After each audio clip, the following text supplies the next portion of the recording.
مسجد تو بنا دی شب بھر میں ایما کی حرارت والوں نے، من اپنا پرانا پاپی ہے برسوں میں نمازی بن نہ سکا۔ وہ چاہے مسجد شہید گنج ہو اور چاہے وہ مسجد کانپور ہو اور چاہے وہ مسجد یکشب ہو، مسلمانوں نے جانے دینے کی تو مثالیں قائم کی ہیں، لیکن یہ ہے کہ خود اپنے کردار میں کوئی تبدیلی کرنا، اپنے طرز عمل میں، اپنے معاملات میں کوئی انقلاب لانا، یہ بڑا مشکل کام ہے۔ السلام علیکم سامعین، ڈاکٹر اسرار احمد صاحب کے مزید بیانات سننے کے لیے ہمارے چینل صدائے ایمان کو سبسکرائب کیجیے۔ لیکن اپنا تجزیہ کیجئے کہ اصل اشکال ہے کیا، کیوں مشکل ہے؟ اس لیے کہ ایک بات میں جانتا ہوں اور سب جانتے ہیں، سامنے کی بات ہے، جذبے کی کمی اس امت کے اندر کبھی بھی نہیں رہی۔ مر جانے کے لیے لوگ تیار نہیں کرتے، ذرا سے کوئی جرات مند شخص ہو آگے آئے، نعرہ لگائے، انہیں محسوس ہو کہ یہ مخلص ہیں اور دین کا کام کرنا چاہتے، لوگ آ جائیں گے، اور اس میں جیسا کہ میں نے عرض کیا ہے، آنے والے بھی وہ ہوں گے جو گامے باجے ہوں گے، دین سے ان کا کوئی تعلق عمل ہی نہیں ہوگا۔ مسجد تو بنا دی شب بھر میں ایما کی حرارت والوں نے، من اپنا پرانا پاپی ہے برسوں میں نمازی بن نہ سکا۔ وہ چاہے مسجد شہید گنج ہو اور چاہے وہ مسجد کانپور ہو اور چاہے وہ مسجد یکشب ہو، مسلمانوں نے جانے دینے کی تو مثالیں قائم کی ہیں، لیکن یہ ہے کہ خود اپنے کردار میں کوئی تبدیلی کرنا، اپنے طرز عمل میں، اپنے معاملات میں کوئی انقلاب لانا، یہ بڑا مشکل کام ہے۔ یہ کیوں مشکل ہے، اب اس کا تجزیہ کیجیے۔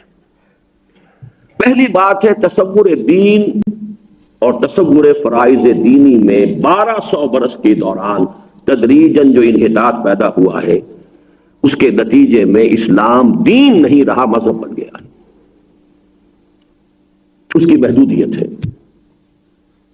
نماز، روزہ، حج، زکوٰۃ سب کو معلوم ہے، شراب کی حرمت، سور کی حرمت سب کو معلوم ہے، اقامت دین کی جدوجہد کس بلا کا نام ہے، یہ تو بڑا پڑھانا پڑتا ہے، سمجھانا پڑتا ہے، اس کا طریقہ کار کیا ہوگا وہ تو اور اگلا مرحلہ ہے، بڑا کٹھن مرحلہ ہے، اس کو ایجوکیٹ کرنا، اس کو بتانا، اس کو سمجھانا۔ اور اس کو یوں سمجھ لیجئے کہ اب تک کی ہماری مساعی، میرے 30 برس اس کام میں کھپ چکے ہیں۔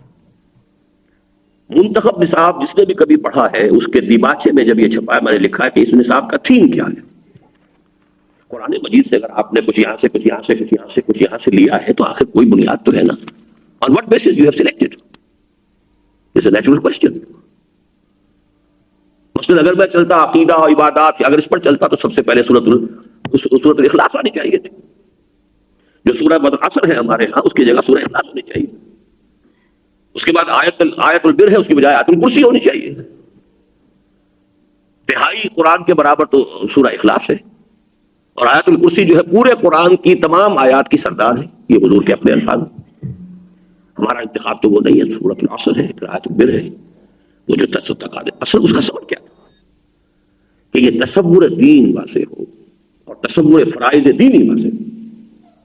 اس کے اوپر کتنی محنت میں نے کی ہے، کتنی ہمارے اور مقررین نے کی ہے۔ پیرٹ لائف میں نے اس کو رٹا ہے اور سنایا ہے، اور میں یہ کہ اس کو فخر کے ساتھ بتا رہا ہوں کہ ایک بڑے صحافی نے یہاں یہ بھی کہہ دیا تھا کہ ڈاکٹر صاحب تو قرآن کے قوال ہیں، اور مجھے قطر نسبت ملال نہیں ہوا۔ میں نے کہا یہ تو میرے لیے ٹیسٹیمونیل ہے، قرآن کا قوال ہو جاؤ تو اور کیا چاہیے مجھے۔ میں تو چاہتا ہوں محفل سماعت جو ہے، جو میں بیان کرتا رہا ہوں کہ محفل سماعت ہونی یہ چاہیے، قوال مجھے بتا دیجیے قرآن کا قوال، تو یہ میرے لیے کریڈٹ ہے، کوئی وہ نہیں ہے۔ اسی طرح میں سمجھتا ہوں کہ اس منتخب نصاب اور ان دو ایشوز کو ہیمر کرنے میں تو میرا حال وہ ہو چکا جو پنجابی کا وہ محاورہ کہہ لے کیا ہے کہ رانجھا رانجھا کر دی نے آپ پہ رانجھا ہوئی۔ وہ جو مسئلہ ہے، میں نے جس طرح اس کو دہرایا ہے، جس طرح بیان کیا ہے، 2.5 گھنٹے کے اسباق بھی ہے، آدھا گھنٹے کا سبق بھی ہے، متول بھی ہے، مفصل بھی ہے، پورے کو 7 دن کے اندر بھی کور کیا ہے، 10 دن میں بھی کور کیا ہے، 40 دن میں بھی کیا تھا، یہاں پہ مسجد شہداء میں ایوننگ سیشنز کے اندر 40 دن میں کیا تھا، کبھی تربیت گاہ میں 20 دن میں کیا ہے، کبھی پنڈی میں کیا ہے، کبھی کوئٹے میں کیا، یہ جو کچھ کیا ہے۔ لیکن اس کے باوجود آج تک خود ہمارے رفقا کا حال کیا ہے؟ یہاں بھی وہ پنجابی کی جو ہے نا، ہیر پھیر کھوتی بورڈ ہیٹ، تصور وہی ہے، فریضہ اقامت دین کی فرض ہونے کا تصور نہیں۔ فرض نماز ہے، روزہ ہے، اور نماز کی سنتیں بھی فرض ہے۔ اس قدر پرورٹڈ کانسیپٹ ہے دین کا کہ جو پھیل چکا ہے۔ اقامت دین کی جدت فرض ہے ہی نہیں، نماز کی نفلیں بھی فرض ہے۔ تقرب بالفرائض، تقرب بالنوافل پر اتنا عمدہ پوری بات. لیکن اب بھی وہی ہے، جب آپ کے پیمانے ہوں گے کہ کسی شخص کی دینداری کے، خود آپ اگر اس کا ججمنٹ قائم کریں گے تو دیکھیں گے نوافل کا کتنا اہتمام ہے. حالانکہ یہ دور نوافل کا نہیں، یہ دور فرض اقامت دین کی فرضیت کے ساتھ اگر ہو سکتا ہے، اس کے سارے تقاضوں کو پورا کر کے، تب تو کیجئے جتنا کر سکتے ہیں. لیکن یہ کہ یہ سارا تصور کرنے کے باوجود ہمارا حال کیا ہے؟ 4 چیزیں ہیں کہ جن کو ہم نے نمایاں کرنے کی کوشش کی ہے. انہیں آپ آج بھی اچھی طریقے سے نوٹ کر لیجئے. اقامت دین کی جد و جہد بالکل اسی طرح فرض ہے جیسے نماز فرض ہے. اس کے لیے التزام جماعت اسی طرح فرض ہے بالکل جس طریقے سے کہ نماز کے لیے وضو شرط ہے. یہ شرط ہے، وضو مطلوب نہیں ہے، وضو نماز کے لیے شرط ہے. جماعت مطلوب نہیں ہے، اقامت دین کی جد و جہد کے لیے مطلوب. نمبر 3، یہ 2 چیزیں جو ہے، یہ تو میں پھر بعد میں بتاؤں گا، یہ مجھے ملی ہے وراثتاً. یہ مولانا مودودی کے فکر سے میرے پاس آئی ہے. چاہے اس کے لیے جذباتی فضا جو بھی تھی وہ علامہ اقبال کی شاعری نے، کچھ اور چیزوں نے پیدا کی تھی. حفیظ جالندری کی شاعری کا بھی اس میں تھوڑا سا حصہ ہے، لیکن ایک معین فکر کی حیثیت سے یہ مولانا مودودی کے ذریعے سے مجھ تک پہنچی ہے بات 19 برس کی عمر میں، اور میں آج تک اس کی حقانیت کا پوری طریقے سے، بلکہ میں نے اس کے جو دلائل دیے ہیں، بہت سے لوگوں نے کہا ہے کہ ایسے واضح دلائل خود مولانا مودودی نہیں دے پائے گا، لیکن فکر صحیح وہیں سے لیا تھا. باقی ان میں رنگ بھر دیا جائے وہ بات دوسری. اقامت دین فرض کی جد و جہد فرض نمبر 1، بالکل جیسے نماز. اب یہ آپ بھی خود اپنا جائزہ لے لیجئے تو بہت سے لوگ آپ بھی اپنے اندر بھی ایسے ہوں گے جو نماز کے ساتھ اس کو کبھی بھی اٹیچ نہیں کر سکے، اکویٹ نہیں کر سکے. اور اس کے لیے التزام جماعت ایسے لازم یا شرط جیسے کہ جماعت، جیسے کہ وضو ہے نماز کے لیے. سوچ لیجیے، جائزہ لے لیجیے. تیسری بات وہ ہے کہ جس کا میں نے اضافہ کیا ہے، جماعت کے لیے میں نے یہ اقرار کیا کہ جتنے بھی طریقے دنیا میں آج کل جماعت سازی کے نئے ہیں سب مباح ہیں، کبھی میں نے حرام نہیں کہا الحمدللہ. لیکن واحد منصوص مسنون معصور اور ہماری پوری تاریخ کے اندر جو ملتا ہے 1300 برس کم سے کم، وہ بیعت کا سلسلہ. ہم نے وہ اختیار کیا، لیکن دوسرے طریقوں کو بھی ہمیں حرام نہیں کہتا. اور میں نے جو تنظیم اسلامی کا قیام سن 67 میں ہوا ہے تو مولانا اصلاحی صاحب کی گویا کہ اس وقت قیادت تھی اور وہ جمہوری ذہن کے آدمی تھے، تو میں تیار تھا ان کے ساتھ کام کرنے کے لیے، شریک تھا. بعد میں جب تنظیم کا دوبارہ احیاء ہوا ہے 1975 میں، تب بھی میں نے 3 سال کے لیے اپنی حیثیت کنوینر کی رکھی تھی اور ایک نظام العمل بنایا تھا عبوری طور پر. اس کے لیے تیار تھا کہ اگر یہ حضرات آ جائیں تو ظاہر بات ہے انہی کی رائے چلے گی. کوئی اگر جمہوری نظام بھی بنانا چاہے تو حرام نہیں ہے. ایسا نہیں ہے کہ میں اس کی وجہ سے یہ جو پہلی 2 چیزیں جو فرض کے عین کے درجے میں ان کو چھوڑ دوں. اور چوتھی چیز جو میں نے یا ہم نے بہت طریقے سے واضح کرنے کی کوشش کی ہے، لیکن آج سب آپ حضرات جائزہ لے لیجئے. اس تصور کے تحت جو شخص جماعت میں شامل ہوتا ہے کہ یہ اقامت دین کی جد و جہد کے لیے جماعت قائم ہوئی ہے اور میں اس کے لیے سوچ سمجھ کر دیکھ بھال کر شامل ہو رہا ہوں، اس کے طریقہ کار کے بارے میں بھی، اس کے قائد جو بھی ہیں اس کی شخصیت کے بارے میں بھی، اس کی اس تحریک سے علیحدگی صرف 4 صورتوں میں جائز ہے، باقی جائز نہیں. پہلی صورت یہ ہے کہ فکر میں اختلاف ہو جائے، اور یہ 2 طرفہ ہو سکتا ہے کہ وہ آدمی محسوس کیے میں جس فکر کو صحیح سمجھ کر آیا تھا اب تو معلوم ہوا کہ فکر بھول گیا ہے. یہ بھی ہو سکتا ہے کہ میرا اس وقت ذہن جو ہے پختہ نہیں تھا، میں نے اس فکر کو قبول کر لیا تھا، آج میں سمجھتا ہوں کہ وہ فکر صحیح نہیں ہے. دونوں امکانات ہیں. بنیادی فکر میں تبدیلی ہو جائے تو جائز ہے، علیحدہ ہو جائے. جو قائد ہے اس کی شخصیت پر اعتماد نہ رہے، بالکل جائز ہے، چاہے ان کا سوء ظن ہو، مغالطہ ہو، کچھ ہو، لیکن اگر وہ نیک نیتی سے سمجھ رہے ہیں کہ قابل اعتماد آدمی نہیں ہے تو ان کا علیحدہ ہونا چاہیے. نمبر 3، طریقہ کار کے اندر کوئی ایسی تبدیلی آ گئی ہو کہ جو وہ سمجھتا ہو کہ اس پوری تحریک کے مزاج کو بدل کر خراب کر کے ساری ایکسرسائز کو فیوٹیلٹی بنا دے گی، اور اپنے اختلاف کے باوجود وہ یہ دیکھے کہ تحریک اپنا رخ بدلنے کو تیار نہیں. لیکن ان تینوں صورتوں میں اس شخص پر لازم ہے اپنا اختلاف واضح کرے، تعین کے ساتھ بتائے میں کس وجہ سے جا رہا ہوں، اور یہ کہ اتمام حجت کر کے جائے. اگر امیر پر اعتماد نہیں ہے تو اپنے ساتھیوں کو بتا کر جائے تو کے بعد آدمی ہے کیوں پیچھے لگے ہوئے ہو، تم نے اپنی زندگیاں خراب کی ہوئی، تو آدمی ٹھیک نہیں. اس کا کام ہے فرض ہے، وہ باہر نکل کے بھی کرے اندر بھی کرے، اپنے ساتھیوں کو بتا کے جائے۔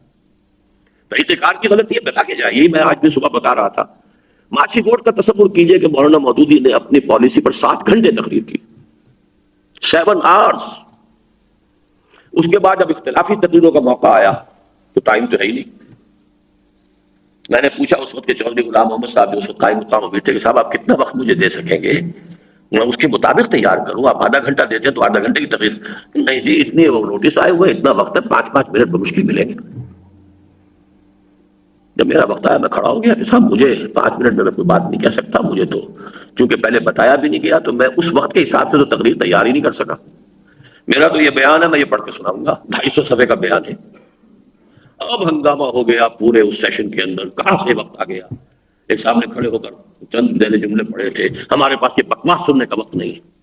اور یہ پروفیسر صاحب تھے جو بہت بڑے جمہوری حقوق کے جو اس وقت علمبردار ہیں، پروفیسر غفور احمد صاحب، ہمارے پاس اس بکواس کو سننے کا وقت نہیں۔ لیکن یہ کہ کھڑے ہوئے ہمارے مرحوم اب ہو گئے بیچارے راؤ خورشید علی خان، انہوں نے کہا کہ ڈاکٹر اسرار اپوزیشن کا لیڈر ہے، لہذا جتنا وقت ملا ہے مولانا مودودی کو اتنا ہی وقت انہیں دینا ہوگا۔ تو ہر طرح کی بات ہو رہی تھی۔ مولانا مودودی کھڑے ہو گئے، کہاں ممکن ہے پورا بیان لہرایا، اتنی بڑی کتاب یہاں پر کیسے ممکن ہے بیان کیا جائے، ہمارے پاس ٹائم نہیں ہے۔ اجمل خان لغاری کھڑے ہو گئے، اگر صرف اس کی وجہ سے ڈاکٹر اسرار جیسے کارکن تحریکوں کو روز روز نہیں ملا کرتے، اگر ان کی وجہ سے پورا ایک دن ایکسٹینڈ ہوتا اجتماع تو سارا خرچہ میں دوں گا۔ لیکن جب باری باری میں کھڑا ہو گیا، میں نے کہا جناب مجھے ایک بات کہنی ہے، وہ یہ ہے کہ میں اگر اپنا اختلاف بتائے بغیر جماعت سے علیحدہ ہو جاؤں تو پھر مجھ سے یہ نہ کہیے گا کہ اندر تم نے یہ بات کیوں نہیں کی۔ مجھے کوئی شوق تقریر کا نہیں ہے، نہ میں تقریر کر سکتا ہوں۔ 24 برس کی عمر تھی اور مقابلہ تھا مولانا مودودی سے، 25 برس کا ابھی میں پورا نہیں تھا۔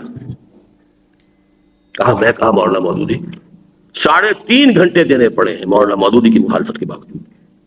یہ دوسری بات ہے کہ فقرے چست کیے جاتے رہے اور وہ یہ ہوتا رہا اور وہ ہوتا رہا، وہ سارا کچھ تھی، ہوٹنگ ہوئی ہے، سب کچھ ہوا ہے۔ پیچھے بیٹھے ہوئے مصباح الاسلام فاروقی صاحب، اللہ انہیں معاف فرمائے، انہوں نے کہا اچھا ہے، بہت اچھا ہے، گرمانی کے ایجنٹ بھی آ گئے۔ میرے بہنوئی جو ہیں اللہ بخش سیال صاحب وہاں کھڑے ہوئے تھے، انہوں نے وہ ڈانٹ پلائی ہے، وہ تو مجھے جانتے تھے کہ میں کیا ہوں۔ میں نے کبھی گرمانی سے ملاقات تک نہیں کی اور وہ کہہ رہے ہیں کہ میں شاید گرمانی کا ایجنٹ ہوں جماعت اسلامی۔ بہرحال جو کچھ ہو رہا تھا وہ میں سن رہا تھا، میں اپنا کام کر رہا تھا۔ 3.5 گھنٹے میں نے لیے۔ تو میں یہ اس لیے بیان کر رہا ہوں، مجھے کوئی دلچسپی نہیں ان واقعات کو بیان کرنے سے، فرض ہے یہ آپ تحریک میں شامل ہوئے، بتا کر جائیے کیا اختلاف ہے، یہ رفقا کا حق ہے آپ پر۔ میں کہتا ہوں مولانا اسلائی صاحب کے گریبان پکڑیں گے ارکان جماعت، اور ان سب کا پکڑیں گے کہ بتا کے کیوں نہیں نکلے تمہارے۔ کتنے ہی لوگ تھے جو مولانا اسلائی کی دعوت پر جماعت اسلامی میں شامل ہوئے، بڑے بڑے علماء صاحب ہیں، یہ ہے وہ ہے، اس سے اعتماد قائم ہوا مولانا مودودی کا، ان کا حق تھا۔ چوتھا سبب ایک اور ہو سکتا ہے جائز، اور وہ یہ ہے کہ اسی کام کے لیے کوئی بہتر جماعت نظر آ جائے۔ تو جماعت مقصود نہیں ہے، کام تو مقصود ہے، اقامت دین کی جد و جہد کے لیے بہتر قائد کے ساتھ یا بہتر طریقہ کار کے ساتھ، بہرحال اس کو بھی بتا کے جانا چاہیے۔ وہ جو حدیث ہے کہ لا یؤمن احدکم حتی یؤمن حتی یحب لاخیہ ما یحب لنفسہ، اگر اپنے لیے مجھے کوئی بہتر چیز مل گئی ہے تو میں اپنے بھائی کو بھی بتاؤں کہ یہ بہتر شے ہے، تم بھی اس کو اختیار کرو۔ تو یہ ہے وہ 4 چیزیں کہ جو ہم نے بیان کرنے کی اپنی امکانی حد تک کوشش کی۔ ہم نے بیعت کی بنیاد پر جماعت بنائی، اس کا ایک فائدہ جو ہے وہ میں بعد میں بیان کروں گا، ایک فائدہ میں اس وقت بیان کر دیتا ہوں۔ بیعت کی وجہ سے ایک تو منفی پہلو ہے کہ ہماری رفتار بہت کم رہی۔ ظاہر بات ہے بیعت کرنا بہت بھاری ہے، اور کسی شخص کا بیعت کرنا شخصی بیعت ہے تو یہ واقعی سوچنے سمجھنے کی بات ہے۔ پھر دوسرا منفی نتیجہ یہ نکلا کہ کچھ لوگوں نے اسے وہ پیری مریدی والی بحث سمجھ کر، نوجوان یا کوئی دیہاتی لوگ آ گئے، بعد میں معلوم ہوا کہ انہیں سمجھائی نہیں تھی بات، لیکن ہم بہرحال بیعت کے نظام کے تحت جو شخص جس وقت چاہے، میں تو انکار نہیں کر سکتا ہوں، تو ہم نے طے کر دیا جو ہے، اس لیے کہ ہم نے یہ اصول بنایا ہی نہیں کہ پہلے نہا دھو کر آؤ، پاک ہو کر آؤ اور پھر ہم جماعت میں شامل کریں گے۔ عزم کر لیا ہے، انی اعہد اللہ ان اہجر کل ما یکرہ، میں اللہ سے عہد کر رہا ہوں کہ جو کچھ چیز اسے ناپسند ہے چھوڑ دوں گا۔ آ جاؤ سینے سے مل جاؤ ہمارے، ہم کون سے کامل ہیں، کسی میں کوئی کسی درجے کی خرابی ہے، کسی میں کوئی درجے کی خرابی ہے، کسی میں کوئی کوتاہی ہے، آپس میں اصلاح کریں گے، چلیں۔ لیکن یہ کہ اس بیعت کا ایک بہت بڑا فائدہ ہوا ہے، اس میں شامل وہی لوگ ہوئے ہیں کہ جنہوں نے اپنے فرض کی مجبوری کے تحت شمولیت اختیار کی، یا یوں کہیے کہ کم سے کم قائم پھر وہی رہے، جن کے سامنے یہ بات معلوم ہو گئی کہ اقامت دین کی جدوجہد فرض ہے، اس کے لیے انتظام جماعت لازم ہے، کیا کریں؟ کوئی اور بہتر نظر نہیں آ رہا تو جب تک بہتر نہیں ہے بہتر کے اوپر گزارا رکھیں گے، لیکن فرض کا احساس ہوگا۔ دوسری چیزیں ہوتی ہیں ایمبیشنز، کوئی میدان آ کے کھل کھیلنے کا، کوئی ترقی درجات، کوئی لیڈرشپ، تو ایسے شیاطین کے لیے یہ لاحول ہے بیعت جو ہے، to ward off that evil spirit۔ لاحول ورا قوت سے جیسے بھاگتا ہے شیطان، ایسے ہی وہ سوچے کہ آگے کیا ہے، راستہ تو کھلا ہے ہی نہیں۔ یہ بہت بڑا مثبت فائدہ ہے، کوئی ہنگامے، کوئی فساد، کوئی اختلاف، اللہ کا شکر ہے کہ کوئی ایسی بات ہوئی نہیں۔ کچھ انڈیویجول علیحدہ ہوئے، ٹھیک ہے، ہوتے، اس کا تو یہ کہ بات کہنے کی نہیں ہے، لیکن حضور کے زمانے میں کچھ لوگ مرتد ہوئے۔ ام حبیبہ کا شوہر جا کر مرتد ہوا ہے حبشہ میں، تبھی تو وہ بیوہ ہوئی ہیں، پھر حضور نے پیغام بھیجا ہے۔ مہاجر ہے، مہاجر حبشہ، ام حبیبہ ابو سفیان کی بیٹی، سردار بنو امیہ کا، لیکن یہ کہ وہاں جا کر شراب کی لت تھی، شراب کی لت میں شاید ملتی نہیں ہوگی جب تک کہ وہ عیسائیوں کے ساتھ دوستی زیادہ نہ گانٹھے وہاں پر، بہرحال وہ مرتد ہوا۔ اور بھی مثالیں ہیں، ایک شخص آیا تھا، وہ جب اللہ شاید اس کا نام تھا، بادشاہ تھا، مسلمان ہوا ہے، حضور کے زمانے کی بات نہیں، بات کی بات ہے، کسی مسلمان کا اس کا جو تھا کپڑا وہ مسلمان کے قدموں تلے آ گیا ہے، اس نے پلٹ کے تھپڑ لگایا بادشاہی کے اپنے انداز میں، جا کے حضرت عمر سے اس نے استغاثہ کیا، حضرت عمر نے جوابی تھپڑ رسید کروایا، اسی پر وہ چھوڑ کے چلا گئی، مرتد ہو گئی۔ تو یہ معاملات تو خیر القرون میں بھی ہو سکتے ہیں، ہمارا معاملہ تو بہرحال ایسا ہے کہ ہم سے بالکل خلوص کے ساتھ اور بالکل نیک نیتی کے ساتھ اختلاف کیا جا سکتا ہے۔ اختلاف کے علاوہ میری شخصیت پر ایک بات اٹھ سکتا ہے، یہ سارے دروازے کھلے ہوئے ہیں، لیکن اس کے بغیر جانا میرے نزدیک جائز نہیں۔ لیکن آپ اندازہ کیجئے کہ اب بھی کیا حال ہے ہمارے ساتھیوں کا۔ میں دو تازہ مثالیں دینا چاہتا ہوں۔ سالانہ اجتماع کے مقابلے معاملہ ہوا ہے کہ ایک امیر حلقہ نے ساتھیوں سے کہا کہ ظہر کی نماز ہوگی یا کون سی نماز تھی، اس فرضوں کے فوراً بعد فلاں جگہ پہنچ جائیں۔ ہمارے ساتھیوں نے ریزنٹ کیا ہے کہ نوافل پڑھنے کی ہمیں کوئی اجازت نہیں دی گئی، حالانکہ وہ مسافر تھے، ان کے لیے وہ نوافل اور سنتیں جو ہے اس درجے کی ہے ہی نہیں جو عام درجے میں ہوتی ہیں۔ پھر یہ کہ فرض ہے، نوافل فرض نہیں ہے۔ لطیفہ تو میں نے بارہا آپ کو سنایا ہے کہ وہ نعیم صدیقی صاحب سے ایک شخص نے کہا تھا یہاں اسی اچھڑے کی مسجد میں، جب کئی دن انہوں نے دیکھا کہ فرض کی نماز پڑھتے ہیں، اس کے بعد یہ 2 سنتیں پڑھتے ہیں، نفل پڑھتے نہیں، تو بابا تھا بیچارہ کوئی، اس نے کہا کہ کیوں جی تو اڈے تے نفل جڑے فرض نہیں ہے، وہ تو نفل کو فرض سمجھتے۔ اس حوالے سے سمجھ لیجئے کہ یہ چیز کہ اس اقامت دین کی جدوجہد ہے، کوئی امیر ہے وہ بلا رہا ہے، لیکن یہ کہ ریزنٹمنٹ فرض کے بعد کہا تھا، اس کال کو لبیک کہنا چاہیے تھا۔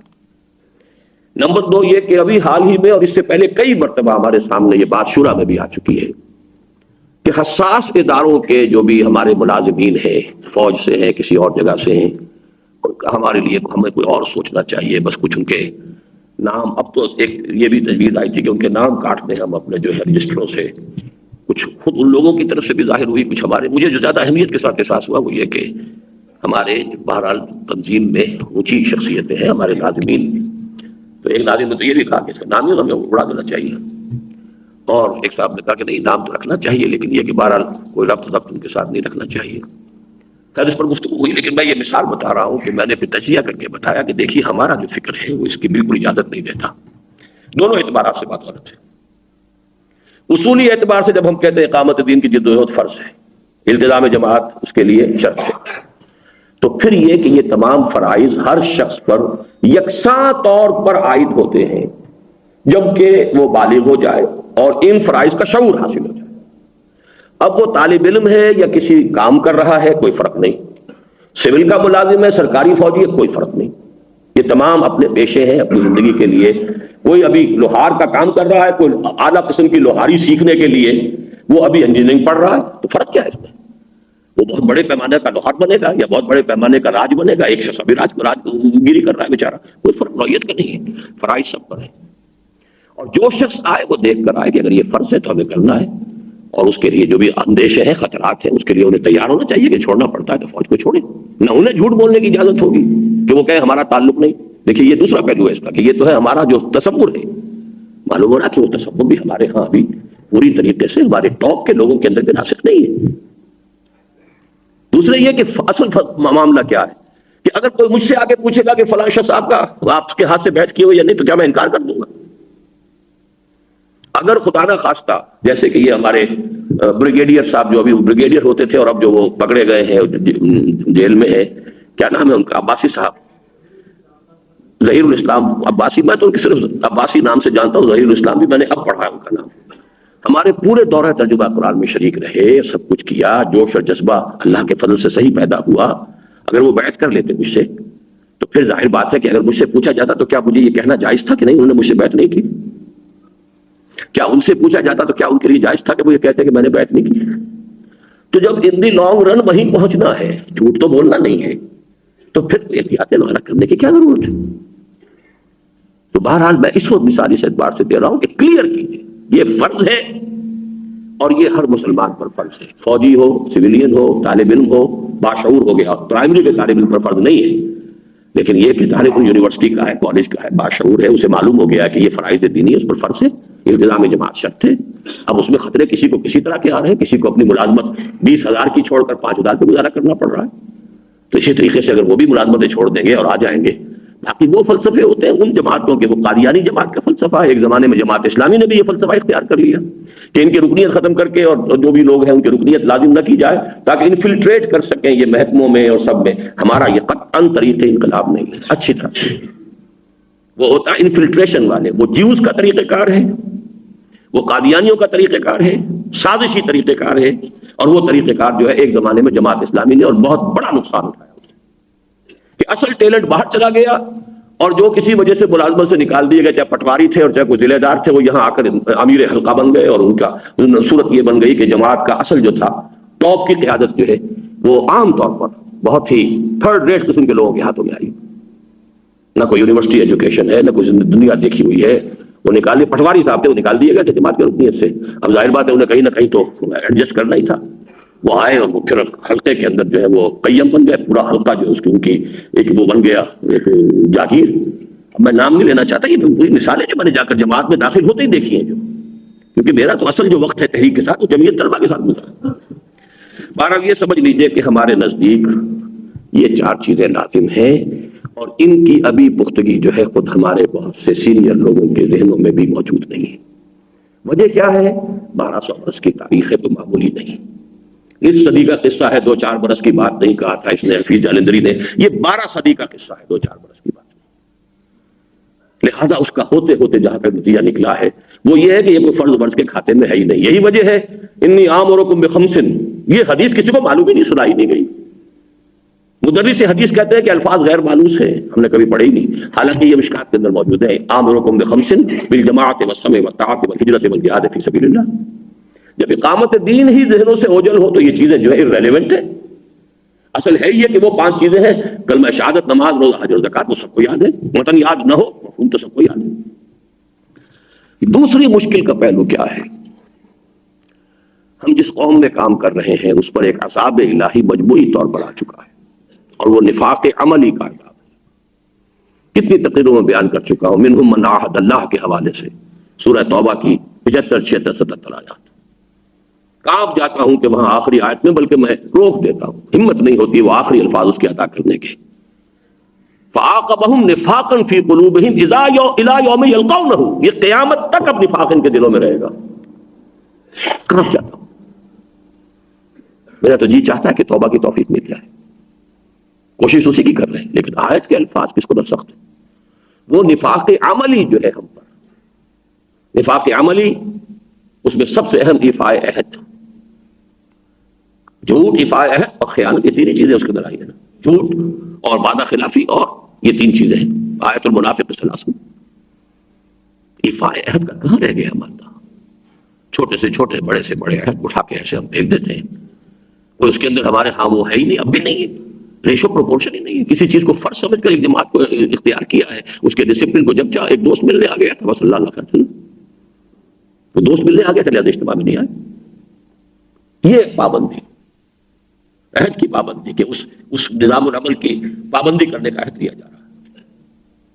تو یہ نفاق عملی سے ظاہر بات ہے کہ ہم بھی اسی قوم میں سے ہم بھی نکلے ہیں، اسی قوم میں سے اور لوگ ہمیں مل رہے ہیں، تو اس میں بڑی محنت کی ضرورت ہے، بہت وقت لگے گا اس کے اندر، استقامت کے ساتھ، صبر کے ساتھ کام کرنا۔ تیسری چیز وہ ذاتی ہے جو میرے لیے ڈیفیکلٹی ہے. یہ دو تو ہے عام، لیکن میری یا ہماری یا تنظیم کی ایک ہی شے ہے. وہ ڈیفیکلٹی اچھی طرح سمجھ لیجیے، وہ یہ ہے اس تصور دین کا اور اس دعوت کا پہلا غلغلہ ابو الکلام نے بلند کیا، حزب اللہ بنائی اور بیعت کی بنیاد پر بنائی.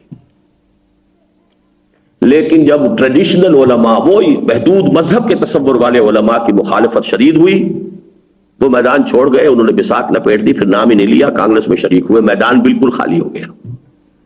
لہذا مولانا مودودی مرحوم کے لیے کام بہت آسان تھا. انہوں نے وہاں سے بات شروع کی. اصل داعش ہو چکا ہے، خاموش ہو چکا ہے، نہ اس کی کوئی جماعت باقی ہے. لہذا انہوں نے جب فکر پیش کیا تو معلوم ہوا کہ یہ تو اوریجنل ان کا فکر ہے. تو کس کو یاد تھا کہ یہ ابو الکلام کے جو اداریے تھے الہلال اور بلاغ کے، تقریباً وہ اداریے ہیں کہ جن کو مرتب کیا ہے، اس میں یقیناً ایک رنگ پیدا کیا ہے جو مولانا مودودی کی پہلی کتاب ہے الجہاد فی الاسلام. کس کو یاد تھا؟ There was a gap of about 20 years. اس فکر کو لے کر آئے، اسی اصطلاح کو لے کر آئے تھے حکومت الہیہ ابو الکلام کی، حکومت الہیہ مولانا مودودی کی، جماعت اسلامی قائم کی اسی الہیہ سے کی. وہ سارا معاملہ وہی ہے.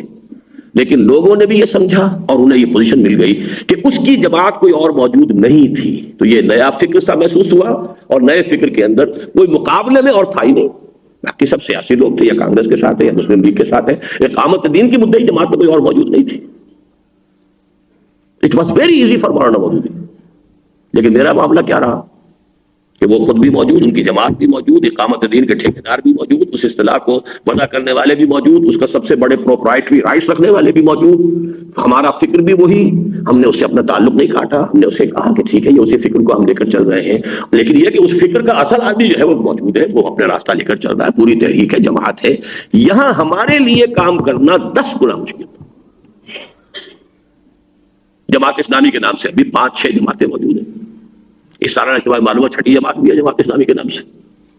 جماعت اسلامی بھارت ہے، جماعت اسلامی مشرقی پاکستان، یہ بنگلہ دیش ہے، جماعت اسلامی آکوپائڈ کشمیر ہے، جماعت اسلامی آزاد کشمیر ہے، جماعت اسلامی پاکستان ہے، جماعت اسلامی سری لنکا ہے. یہ 6ٹھا جو ہے اضافہ مجھے اب معلوم ہوا. وہ نام ہے، وہ فکر ہے، وہ سوچ ہے. پھر ہم اس کو ڈینائی نہیں کرتے، ہم اس کی نفی نہیں کرتے. ہم کہتے ہیں بھائی 90%، اب بھی میں کہتا ہوں 90% وہ تحریک طریقے انبیاء پر تھی. البتہ انحراف کیا. انحراف کسی کی سمجھ میں آتا ہے، کسی سمجھ میں نہیں آتا. جن کی سمجھ میں آ گیا، میاں طفیل صاحب اب تک کر رہے ہیں فریاد کہ پتہ نہیں اس نے کیا گھول کے پلا دیا تھا اس نوجوان ڈاکٹر نے کہ جس نے پڑھا اس کی بات ماری گئی. اور ابھی ہم ملنے گئے تھے ان سے تو اس وقت کوئی لفظ اور بھی ثقیل استعمال کیا تھا. تو آپ کا کمال ہے کہ اتنے بڑے عالم دین کو کیا کر دیا. وہ صحیح لفظ مجھے یاد نہیں ہے، لیکن بڑا ثقیل اور بڑا غلیظ لفظ بولا تھا وہ. لیکن یہ کہ میری تقریر، میرا وہ آیا بیان سامنے، تو جس کے سمجھ میں آیا وہ شاذ. پھر جو بوڑھے تھے وہ ان کے ہمت جواب دے چکے تھے. کام کرنے کے لیے داعیہ نہیں تھا. لگا دیے 20 سال. دوبارہ جو ہے اصل میں ہمت کرنا آسان کام تو نہیں. مان لیا کہ بات صحیح ہے، 100% صحیح ہے. ساتھ دینے کے لیے آمادہ ہونا پڑی، اس کے لیے بڑے فیصلے کرنے پڑتے. تو یہ ہے وہ تیسری مشکل کہ جو ہے ہمارے لیے بھی ہے، خاص طور پہ میرے لیے تھی. یہ ہے ہمارے کام کی مشکلات. اب اصل چیلنج جو ہے ہمارے لیے، اس کا تجزیہ کر لیجئے. پھر نمبر 1، ہمیں فکر کی حفاظت کرنی ہے. اس فکر کے ضمن میں آج میں کچھ باتیں آپ سے عرض کر رہا ہوں، ذرا ہمت کر کے سن لیجئے.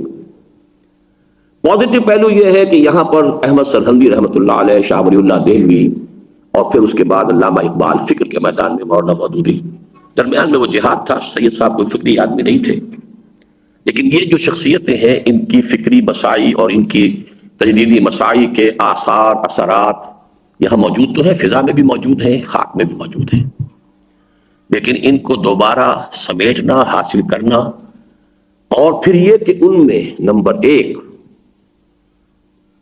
اس کے اندر ارتقاء کی ضرورت ہے، بلکہ بعض اعتبارات سے تصحیح کی بھی ضرورت ہے. فکر کامل نہیں آپ اس کو کہہ سکتے. احمد سرہندی رحمۃ اللہ علیہ بہت بڑے مجدد الفسانی. ہندوستان میں یقیناً اقبال نے جو کہا ہے وہ ہند میں سرمایہ ملت کا نگہباں، اللہ نے بر وقت کیا جس کو خریدار، خبردار.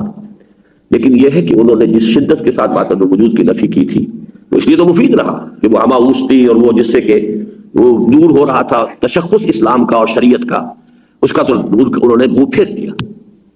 لیکن یہ ہے کہ اس میں کچھ انتہا پسندی بھی تھی. شیخ عبدالحق محدث دہلوی نے بھی اس سے اختلاف کیا، اور پھر شاہ ولی اللہ دہلوی نے اس کے بارے میں صحیح رائے قائم کی ہے، تطبیق وحدت الشہود اور وحدت الوجود میں۔ لیکن احمد سرندی رحمۃ اللہ علیہ دوسرا کام انہوں نے بہت بڑا کیا، اتباع سنت اتباع سنت اتباع سنت، جو صوفیوں کے ہاں بالکل ختم ہو گیا تھا۔ لیکن اس اتباع سنت میں ان کے سامنے جہاں تک تصوف میں غیر مسنون اشغال آ چکے تھے انہوں نے بھی نہیں نکالا۔ وہ تصورات جو کہ تو لے کر چلے ہیں، کالی پیلی نیلی روشنیوں والے تصورات وہاں بھی موجود ہیں۔ آج بھی جو سلسلہ مجددیہ کے لوگ ہیں وہ سارے انہیں فلسفوں کو لے کر چل رہے ہیں، جن کا کوئی ذکر پورے قرآن میں نہیں، حدیث میں نہیں، صحابہ کے اقوال میں نہیں، کہیں بھی نہیں۔ وہ تو کہیں ادھر ادھر سے آئی ہوئی چیزیں ہیں۔ فلاں لطیفہ جب جاگ جاتا تو نیلی روشنی نظر آتی ہے، فلاں لطیفہ جاگ جاتا تو وہ پتہ نہیں یہ روشنی نظر آتی ہے۔ یہ تو کتاب و سنت سے کوئی تعلق نہیں۔ تو تصوف کی ایک اعتبار سے تو انہوں نے صحیح کر دی، لیکن دوسرے پہلو سے تو وہ، اور یہ جان لیجئے کہ غیر نبی کو ایک کام بھی کر دے تو بہت بڑی بات ہوتی ہے، اس کا تو یہ کہ اس کے اثرات کو دیکھ کر اندازہ کرتے ہیں، لیکن کسی کا بھی غیر نبی کا کام کامل تو نہیں ہو سکتا۔ اسی طرح آگے چلیے، شاہ ولی اللہ دہلوی رحمۃ اللہ علیہ، انہوں نے جہاں تک کہ حکمت احکام کا تعلق ہے بہت نمایاں کام کیا حجت اللہ البالغہ میں، اور پہلی مرتبہ کیا۔ سوشولوجی اور سوشل تھاٹ جو ہے اسلام کا، عمرانی فکر، اس کے اندر بہت بڑا ان کا جو ہے ایک سمجھیے کہ بریک تھرو ہے۔ لیکن جہاں تک حکمت ایمانی اور ما بعد طبیعت کا تعلق ہے، وہی افلاطونی نظریات کے اوپر انہوں نے بلڈ کیا ہے۔ عالم مثال کا ذکر تو نہ قرآن میں ہے، نہ حدیث میں ہے، نہ کہیں اور ہے۔ یہ تو افلاطون کا نظریہ ہے، ورلڈ آف آئیڈیاز۔ سقراط کے بعد افلاطون، افلاطون کے بعد ارسطاٹل۔ ہمارے سارے متکلمین جو ارسطاٹل کے شاگرد تھے، تو جہاں تک وہ تصوف کا مسئلہ آیا یا ایمانیات کا مسئلہ آیا تو اس میں اکثر و بیشتر جو ہے وہ افلاطون یا پھر حکیم فلاطینوس اس راستے سے آئے، اور شاہ صاحب بھی اسی کے اندر اس کو رکھتے ہیں۔ تو یہاں بڑے تجزیے کی ضرورت ہے۔ بہت بڑا کام کیا کہ قرآن مجید کی ایک آغاز کر دیا، قرآن مجید کا ایک بند کتاب تھی اسے کھول دیا، بہت بڑا کام ہے، بہت بڑا کام۔ سوشولوجسٹ ہونے کے اعتبار سے میں سمجھتا ہوں تاریخ انسانی کا عظیم ترین سوشولوجسٹ ہے۔ میرا اپنا کہنا یہ ہے کہ غزالی اور ابن تیمیہ دونوں کو جمع کریں تو شاہ ولی اللہ بنتا ہے۔ لیکن اب آپ سوچئے کہ حکمت ایمانی جس کا نام ہے وہ نہ غزالی کے ہاں ہے اور نہ ابن تیمیہ کے ہاں ہے۔ وہ اگر آپ کو پرانی ملے گی تو صرف رومی کے ہاں، اور اس دور میں ملے گی تو صرف اقبال کے ہاں۔ لیکن رومی کے بھی اشعار میں اور اقبال کے بھی صرف اشعار میں، اقبال جب آئے ہیں خطبات میں تو جگہ جگہ ٹھوکریں کھائیں، کیونکہ اب بات کرنی پڑتی ہے فلسفے کی اصطلاح میں، فلسفے کے اصولوں کے ساتھ چلنا پڑتا ہے جب آپ کو بات کرنی ہے فلسفے کے انداز میں۔ اسی میں مجھے یاد آتا ہے کہ کتنے بڑے عالم دین اور اہل حدیث عالم دین، مولانا صلاح اللہ مصری، اور وہ بہت سے معاملات میں بالکل نیچری انہوں نے تفسیر کی، نیچری سر سید والے خیرات کی۔ اور مجھے ملے تھے مولانا محی الدین اور معین الدین، اور یہ جو لکھوی دو بھائی ہیں، شاید میرا خیال ہے کہ دونوں ہی ابھی تو زندہ ہیں الحمدللہ۔ معین الدین تو ہے، محی الدین کا مجھے معلوم نہیں، بڑے بھائی کا درویش منش انسان ہے۔ تو وہ ان کے والد مولوی محمد علی لکھوی، 1970 میں میری ملاقات رمضان مبارک میں ہوئی ہے مدینہ منورہ میں۔ انہوں نے صاف یہ کہا، مجھے بتایا کہ ہم جب کرتے تھے بات مولانا صلاح اللہ رسول سے، یہ کیا آپ کر رہے ہیں؟ تو کہ بھائی میں کیا کروں، ہمیں گفتگو کرنی پڑتی ہے منطقیوں سے، ہمیں آریہ سماجوں کا جواب دینا پڑتا ہے، ہمیں فلاں کا جواب دینا پڑتا ہے، ان سے پنجہ آزمائی کرتے ہیں تو پھر تو یہ باتیں کرنی پڑتی ہیں۔ تو یہ ایک دور کا خاص اثر ہوتا ہے، اس دور سے بالکل نجات پا جانا یہ آسان کام نہیں ہے۔ الحمدللہ کہ یہ پروسیس جو ہے حکمت ایمانی کا، اب اللہ کے فضل و کرم سے ہماری تحریک قرآنی کے ذریعے سے اس اسٹیج تک پہنچ گیا ہے کہ اب حکمت، اسی لیے وہ مسائل حکمت کی تربیت کا، اور اس کا میں آپ کو حوالہ دے رہا ہوں کہ ہمارے ہاں الحمدللہ یہ اس کا مجھے بھی احساس نہیں تھا۔ باسط بلال جو نوجوان آیا تھا پچھلے 1 ایئر گروپ میں، چونکہ ایم اے پولیٹیکل سائنس اور ایم اے اسلامک اسٹڈیز ہارٹفورڈ سیمیناری سے کیا، اس نے امریکہ کی ٹاپ کی کرسچین انسٹیٹیوشن۔ وہ کہہ رہا تھا کہ یہ آپ کا فکر جو ہے، آپ سن 67 میں جہاں پہنچ گئے تھے اسلام کی نشت ثانیہ کے، انہوں نے 8 گھنٹے کے جب کیسٹس یہاں دیکھے، ویڈیو کیسٹس، بمشکل عالم اسلام میں اب آ کر 2 آدمی وہاں تک پہنچے ہیں قریب اس کے، ایک جو مرشد سمجھ لیجئے ہیں اس وقت سوڈان کے ڈاکٹر حسن ترابی، اور ایک وہ غنوشی ہے کہیں کے ٹیونس کے غالباً، کہ باقی تو وہاں تک اب تک نہیں پہنچے، لیکن آپ کے فکر سے وہ واقف نہیں ویسٹ میں کہ آپ نے کچھ کہا ہے۔ تو اس حوالے سے پھر انہوں نے یہ کہا کہ ہندوستان سے بالکل واقف نہیں، عالم عرب نہ شاہ ولی اللہ کو جانتا ہے، نہ احمد سرندی نام کی کسی بلا سے واقف ہے، کون تھے؟ تو اتنے لوگ علم ہی نہیں۔ تو اب اللہ کا شکر ہے کہ وہ مرحلہ آ گیا ہے کہ انشاءاللہ یہ فکر جو ہے وہ وہاں پر بھی پہنچے گا. بہرحال اس کے باوجود میں یہ نہیں کہتا کہ میرے فکر کے اندر کوئی کمی نہیں ہوگی، کوئی کجی نہیں ہوگی. غلطی سے تو مبرہ کسی کا بھی نہیں ہے. انشاءاللہ کوئی اگلی سٹیج کے اندر کوئی آدمی آئے گا، اس کی تصحیح کرے گا، اس کی تکمیل کرے گا، یہ پروسیس اس طرح آگے بڑھے گا. جیسے اقبال نے کہا تھا سرآمد روزگارے ہی فقیرے دیگر دانائے رات آیت کے نایت. تو دانائے رات میں آگے آئیں گے تو ہمارا یہ کام بھی، لیکن اس فکر کی حفاظت جو ہے وہ ہمارے لیے بہت اہم ہے اور کرنے کا کام ہے. اب آگے چلیے. چیلنج نمبر 1 فکر کی حفاظت. چیلنج نمبر 2 جو ہے وہ ایک اصل وہ جو چیلنج ہے ایک مضبوط تنظیم کا قیام. اور یہی ہے مشکل، یہی منزل، یہی کٹھن ہے کم سے کم اس وقت کی زندگی میں. وہ قوموں کی زندگی میں عام طور پر ہوتا ہے یا نہیں، لیکن ہمارے سب ساتھی کو تجربہ ہو رہا ہے اس کا کہ اگر آپ یہ شرط لگاتے ہیں کہ پہلے اپنے وجود اور اپنے گھر میں اسلام نافذ کرو اور اپنی معاش اور معاشرت کو پاک کرو. ہم داخلے کے لیے شرط نہیں لگا رہے ہیں، لیکن کسی اقدام کے لیے ہمیں شرط ہے یہ کہ ایسے لوگ، وہ 2 لاکھ ہو، یہ میں بعد میں بات کروں گا، وہ اقدام کوئی چیلنج کا مرحلہ جب آئے گا تو وہ لوگ ہمیں درکار ہوں گے کہ جو اپنے وجود اور اپنے گھر میں اور اپنی معاش اور معاشرت میں اسلام نافذ کریں. اور نمبر 2 نظم کی پابندی کے خوگر ہو چکے ہوں اور مسلسل اور پہم کام کرنے کے لیے، سلگنے کے لیے تیار ہو، بھڑکنے کے لیے نہیں. بھڑکنے کا وقت جب آئے گا ابھی نہیں، سلگنے کا وقت ہے. نغمہ ہے بلبل شوریدہ تیرا خام ابھی، اپنے سینے میں اسے اور ذرا تھام ابھی سلگنے کا وقت ہے، بھڑکنے کا نہیں. یہ ایسے لوگ اگر 4 میں نے شرطیں بیان کی، ذات اور گھر میں اسلام نافذ، معاش اور معاشرت منکرات اور حرام سے پاک. نمبر 3 نظم کی پابندی کے خوگر، ہم بھی تسلیم کی خو ڈالیں گے. اور نمبر 4 پہلو کام کرنے کی. کوئی نتیجہ نکلتا ہے نہیں نکلتا ہے، کوئی محسوس نتائج سامنے آ رہے ہیں نہیں آ رہے ہیں، ٹینجیبل ہے نہیں ہے، اس پر تو سوچئے کہ کوئی ہماری غلطی تو نہیں ہے، کوئی خامی تو نہیں ہے، کہیں ہم کوئی آر وی مسنگ فرام بس، ہیو وی مسڈ دی بس آلریڈی، کیا ہو گیا ہے. سوچئے ضرور، دماغ کے اوپر تالی رکھنے کی بات نہیں ہے، لیکن تیار اگر یہ معلوم ہے کہ نہیں یہ سارا معاملہ ٹھیک ہے تو پھر یہ کہ سلگنے کے لیے. اب میں نے پہلے تو کہا تھا کہ ایسے آدمی کم سے کم 2 لاکھ ہوں. اب میں بھی اپنا کچھ معیار کم کرنے پر آ رہا ہوں، کم سے کم 50,000 آدمی تو. آپ خود سوچئے کہ کیا اتنا بڑا کام یہ تاریخ میں ایک دفعہ ہوا ہے. تھوڑی سی نفری جمع کریں، کہیں ہنگامہ کرا دیں، 2-4 آدمی شہید ہو جائیں گے. 50,000 آدمی کم سے کم. اب یہ آپ دیکھیے کہ ابھی ہمارے پاس ہے کتنے. میں تو نہیں سمجھتا کہ 500 سے زائد ہیں، اور شاید وہ بھی ان میں بھی کچے پکے شامل کریں گے تو 500 بنے گے. تو ہم کیسے کوئی اقدام کریں؟ کس گرتے پہ تتا پانی، کیا صورت ہے؟ اگرچہ روشن پہلو بھی ہمارے سامنے، مایوس ہونے کی بات نہیں ہے. ہماری بات جب قاضی صاحب کے سامنے گئی ہے، قاضی انہوں نے کہا کہ واقعتاً تنظیم اسلامی ایک تنظیم ہے. ڈاکٹر صاحب انہوں نے جو بھی میری تعریف کے الفاظ استعمال کیے، بڑی محنت کی ہے، بہت خلوص سے کی، ہم کی بہت عزت کرتے ہیں، ان کے ساتھ کوئی وفاق بنانے کے لیے بھی ہم آمادہ ہوں گے. لیکن یہ نہیں صدیقی صاحب کا نام کو بیچ میں ڈال دیا، ان کی کیا حیثیت؟ اب وہ تازہ مسئلہ ہے زیادہ، ان سے تو گرمی بہت زیادہ، انہوں نے پھر کھل کر جو ان کے اوپر ذاتی الزامات لگائے. لیکن یہ اسی طریقے سے اسد اللہ بھٹو صاحب کی بات ایک آپ کو سنائی تھی، راوی یہاں بیٹھے ہوئے ہیں، یہ جماعت اسلامی کے امیر ہیں سکھر کے. انہوں نے کہا کہ تنظیمیں تو 2 ہی ہیں، یا جماعت اسلامی یا تنظیم. ان کا آپ تنظیم اسلامی کو بھی واقعتاً شمار خدار کے قابل سمجھتے ہیں. ان کا کہ آپ کے آدمی کم ہے، لیکن آپ کا ایک ایک آدمی ہمارے 10 آدمی سے بہتر ہے.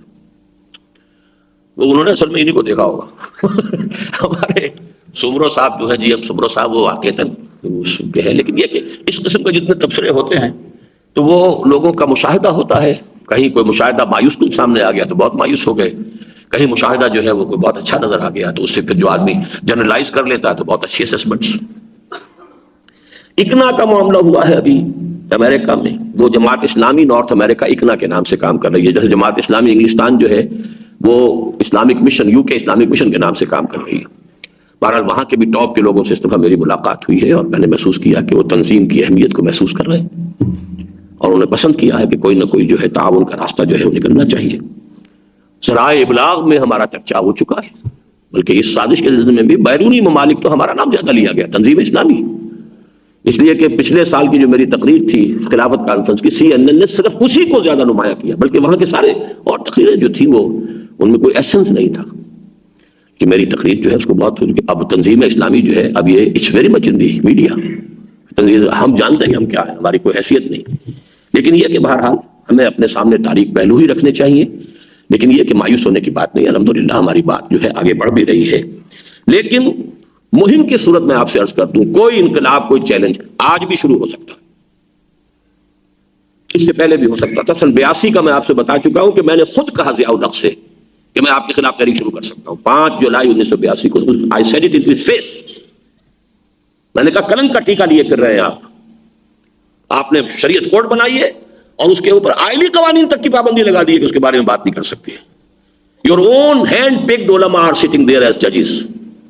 آپ نے چنا ہے ملک غلام علی صاحب کو، آپ نے چنا ہے پیر کرم بخش صاحب کو، پرکرم شاہ صاحب کو، آپ نے چنا ہے جو بھی تقی عثمانی صاحب ہے وغیرہ وغیرہ۔ آپ ان کی دیانت پر، امانت پر، علم پر، فہم پر اعتماد کرتے کہ نہیں کرتے؟ کہنے لگے پھر ان عورتوں کو کون مطمئن کرے گا؟ میں نے کہا بس یہ آپ کی اگر سوچ ہے، لیکن میں نے کہا تھا مہم چلا سکتا ہوں، اس لیے نہیں چلا رہا ہوں کہ میرے پاس پارٹی نہیں ہے، جماعت نہیں ہے۔ یہ میں نہیں چاہتا کہ کوئی ہنگامہ میں کھڑا کروں، فائدہ اٹھا جائے کوئی اور اس وقت ظاہر بات ہے MRD was in the field، they could take advantage of everything۔ بلکہ یہ باقاعدہ خط لکھا، نواب زادہ نصر اللہ خان صاحب نے جیل میں تھے اس وقت، وہ انہوں نے مولانا محمد مالک کاندلوی رحمۃ اللہ علیہ کو خط لکھا، کیونکہ انہوں نے میرے اس بیعت والے معاملے پر کوئی میرے خلاف ایک فتوے میں ان کا نام بھی تھا کہ انہیں کوئی حق نہیں ہے بیعت لینے کا، تو انہوں نے خط میں لکھا کہ آپ کو کیا ہو گیا، ایک ہی آدمی اٹھا تھا کچھ نہ کچھ تو کرتا اس مردود کے لیے، یعنی مردود سے مراد وہ جو اس وقت ضیاء الحق صاحب تھے، آپ نے اس کے خلاف بھی فتویٰ داغ دیا۔ تو اس سے یہ کہ لوگ، اور یہ مجھ پر جیسا کہ میں نے کہا تھا بزدلی کا تانا مجھے ایک عالم دین نے، واہ کینٹ کے عالم دین اور اچھے عالم دین، انہوں نے کہا کہ آپ نے بزدلی دکھائی، ہم تو تیار تھے اس وقت۔ اور صحیح ہے، میں آپ کو بتا چکا ہوں میرے سامنے یہ معاملہ آیا ہی تھا، بلکہ فیلڈ سوسائٹی کی اس وقت میں نے لی تھی کہ کسی بھی وقت کوئی خالص دینی مسئلے کے اوپر تحریک اگر گرم ہوگی تو پھر یہ ہے کہ یہ تمام فرقوں سے مخلص لوگ جو ہے نکل آئیں گے۔ دیوبندی مساجد سے میری تائید ہو رہی ہے، اہل حدیث مساجد سے میری تائید ہو رہی ہے۔ یہاں پر بھائی عقیل صاحب نے بتایا کہ یہاں یہ جو ہمارے ہیں یہ لبرٹی مارکیٹ کے پاس اتنی بڑی مسجد، وہاں علماء بیٹھے ہوئے تھے، تو وہاں کچھ لوگوں نے کہا یہ کیا ڈاکٹر اسرار نے کہہ دیا ہے کہ یہ اس جھنڈے کو سلامی دینا شرک ہے۔ تو وہیں پر موجود تھے وہ جو فوت ہو چکے ہیں جماعت اسلامی کے سے بہت بڑے عالم تھے، مفتی سیاح الدین کا خیر، ٹھیک بات تو وہی کہہ رہا، آپ کے اندر کہنے کی ضرورت نہیں، بات تو ٹھیک ہے۔ قنوت جو ہے عبادت کا حصہ ہے، آپ جھنڈے کے لیے قنوت کرتے ہیں، کھڑے ہوتے ہیں، قنوت نماز کا بہت بڑا رکن ہے، اور میں یہ کہتا ہوں کہ یہ اصل میں مذہب وطنیت کی عبادت ہے۔ یہ جھنڈا ہے، اس کی سلامی ہے، ترانہ ہے، اس کے لیے کھڑے ہو جانا ہے۔ یہ الحمد شریف تو پڑھی جانی ہوتی ہے اس وقت، پاکستان کی الحمد شریف ہے آپ کا ترانہ، اور اس میں کھڑے ہو کر قنوت کے اندر آپ سنتے ہیں۔ کہا صاحب کا بات تو ٹھیک ہوئی کہہ رہا ہے، آپ نے ہمت دی۔ یہاں جو جامعہ اسلام تعلیمات اسلامیہ مولانا عبداللہ فارحسن صاحب کو، حکیم عبدالرحیم اشرف صاحب کو، ان کے شاگردوں نے گھیر لیا، صحیح بات تو وہ کر رہے ہیں، آپ کیا کر رہے ہیں یہاں پر؟ تو مجھے معلوم ہوا اہل حدیث دیوبندی بریلوی میاں طفیل صاحب میرے حق میں تقریر کر بیٹھے حیدرآباد میں، جماعت اسلامی کی خواتین کا بہت بڑا جلوس میرے حق میں نکلا، لیکن بات یہی ہے کہ ایک ہنگامہ تو کھڑا ہو جاتا، جماعت ہماری نہیں تھی، کچھ بھی ہائی جیکٹ، اس کو کنٹرول کرنے کے لیے یو نیڈ ریڑھ کی ہڈی کی طرح کی مضبوط جماعت، تب میدان میں آئے، کم سے کم 50,000 آدمی تو ویسا ہو جیسا ابھی ہمارے پاس صرف 50 ہے، لیکن اس میں یہ کہ مایوس 500 ہے، اس میں مایوس ہونے کی ضرورت نہیں۔ میں بتا چکا ہوں کہ انقلابی عمل کے اندر وہ کوئی ارتھمیٹک پروگریشن یا جیومیٹرک پروگریشن نہیں چلتی، ہمیں کچھ پتا نہیں ہے کب راؤنڈ دی کارنر کیا ہے، کہاں سے وہ راستہ کھل جائے اور کہاں سے جو ہے ہمیں جو ہے بڑی تعداد کے اندر لوگ مل جائیں، ہمیں نہیں معلوم۔ ہمیں اس کی بھی نیگیشن نہیں کرنی چاہیے، ہو سکتا ہے کہ ہماری اپنی زندگیوں میں انقلاب آئے، اللہ ہمارے ہاتھوں سے یہ کام کروا لے، اللہ کی قدرت سے بعید نہیں، لیکن ہم جو حساب کتاب جوڑیں گے، اقدام کا فیصلہ کریں گے، وہ اپنا سورہ کبریٰ دیکھ کر، اپنی طاقت دیکھ کر، اپنی انداز تنظیمی صلاحیت اور جو قوت ہے اس کو دیکھ کر کریں گے۔ اس سلسلے میں اب آپ سے عرض کر دیتا ہوں، اب بھی میری رائے یہ ہے کہ جب بھی کبھی ہم اگر کر سکے اس کو، تو آپ کو بڑی تعداد میں لوگ ملیں گے تبلیغی جماعت سے، باقی جماعتوں سے بھی کارکن آئیں گے، کوئی تحریک اپنا رخ کبھی نہیں بدلا کرتی، قیادت کبھی تسلیم نہیں کیا کرتی، قیادت کبھی کنورٹ نہیں ہوتی، کارکن تو ہو سکتے اور آئیں گے، بشرطے کہ پھر وہ مرحلہ ہم نے کیا ہو، خالص دینی مسئلہ ہو، سب کو معلوم ہو کہ یہ دینی مسئلہ ہے، اور پھر یہ ہے کہ اس کے اندر ہمارے پاس ایک قوت موجود ہو اسے کنٹرول کرنے کے لیے. بہرحال یہ غلطی اسی نوعیت کی مولانا مودودی سے ہوئی تھی، نوٹ کر لیجئے. بدنیت ہی میں نے آج تک ان کے اوپر ان کا الزام نہیں لگایا. یہ ہمارا کام ہی نہیں ہے کہ کسی نیت کے بارے میں فیصلہ کریں. اسیسمنٹ کی غلطی ان سے ہوئی. پنجاب میں انہوں نے سمجھا کہ ہم پاکستان بنایا تھا اسلام کے لیے، وہ نعرہ ہم نے اپنا لیا ہے، اور مسلم لیگ جو ہے وہ ڈس انٹیگریٹ ہو رہی ہے، میدان خالی ہے، خلا ہے. If we come in the field, اسی نعرے کو اپنا لیں تو یہ کہ ہم کم سے کم 40 افراد تو یہاں پر اسمبلی میں پروونشل میں پہنچا سکتے ہیں. نتیجہ نکلا کہ ایک بھی نہیں گیا. اب یہ وقت تھا کہ انہیں ری ایسس کرنا چاہیے تھا کہ غلطی ہوئی، حساب کتاب صحیح نہیں ہے، ہمارے اندازے صحیح نہیں ہیں، قوم کے بارے میں ہمارے اندازے صحیح نہیں ہیں. ٹھیک ہے حکومت ختم ہوئی، مسلم لیگ وینش ہو گئی، لیکن اصل تو یہاں پر جو ہے انفراسٹرکچر وہ جاگیرداری کا ہے، وہ تو جو کا تو قائم ہے، برادریوں کا ہے وہ جو کا تو قائم ہے، پولیس کا اور تھانوں کا معاملہ ہے وہ جو کا تو قائم ہے. ووٹ تو اس کو دیں گے جو وہاں پر جا کر کوئی داد رسی کر سکے، کوئی کچھ کام کروا سکے، سچے جھوٹے غلط صحیح کام کروا سکے.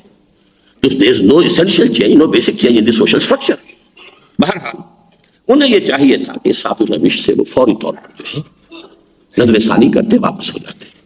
اب اس سلسلے میں عرض کر رہا ہوں کہ ہمیں پچھلی جو غلطیاں ہیں ان کا تذکرہ خوش ہو کر یا کسی کے اوپر تنقید کر کے اپنی بڑائی بیان کرنے کے لیے نہیں کرنا چاہیے، اس لیے کہ ہمیں خود اس سے سبق حاصل کرنا ہے. وہ ہماری ایک ناگزیر ضرورت ہے، ورنہ ان کا ادب بھی ملحوظ رہے.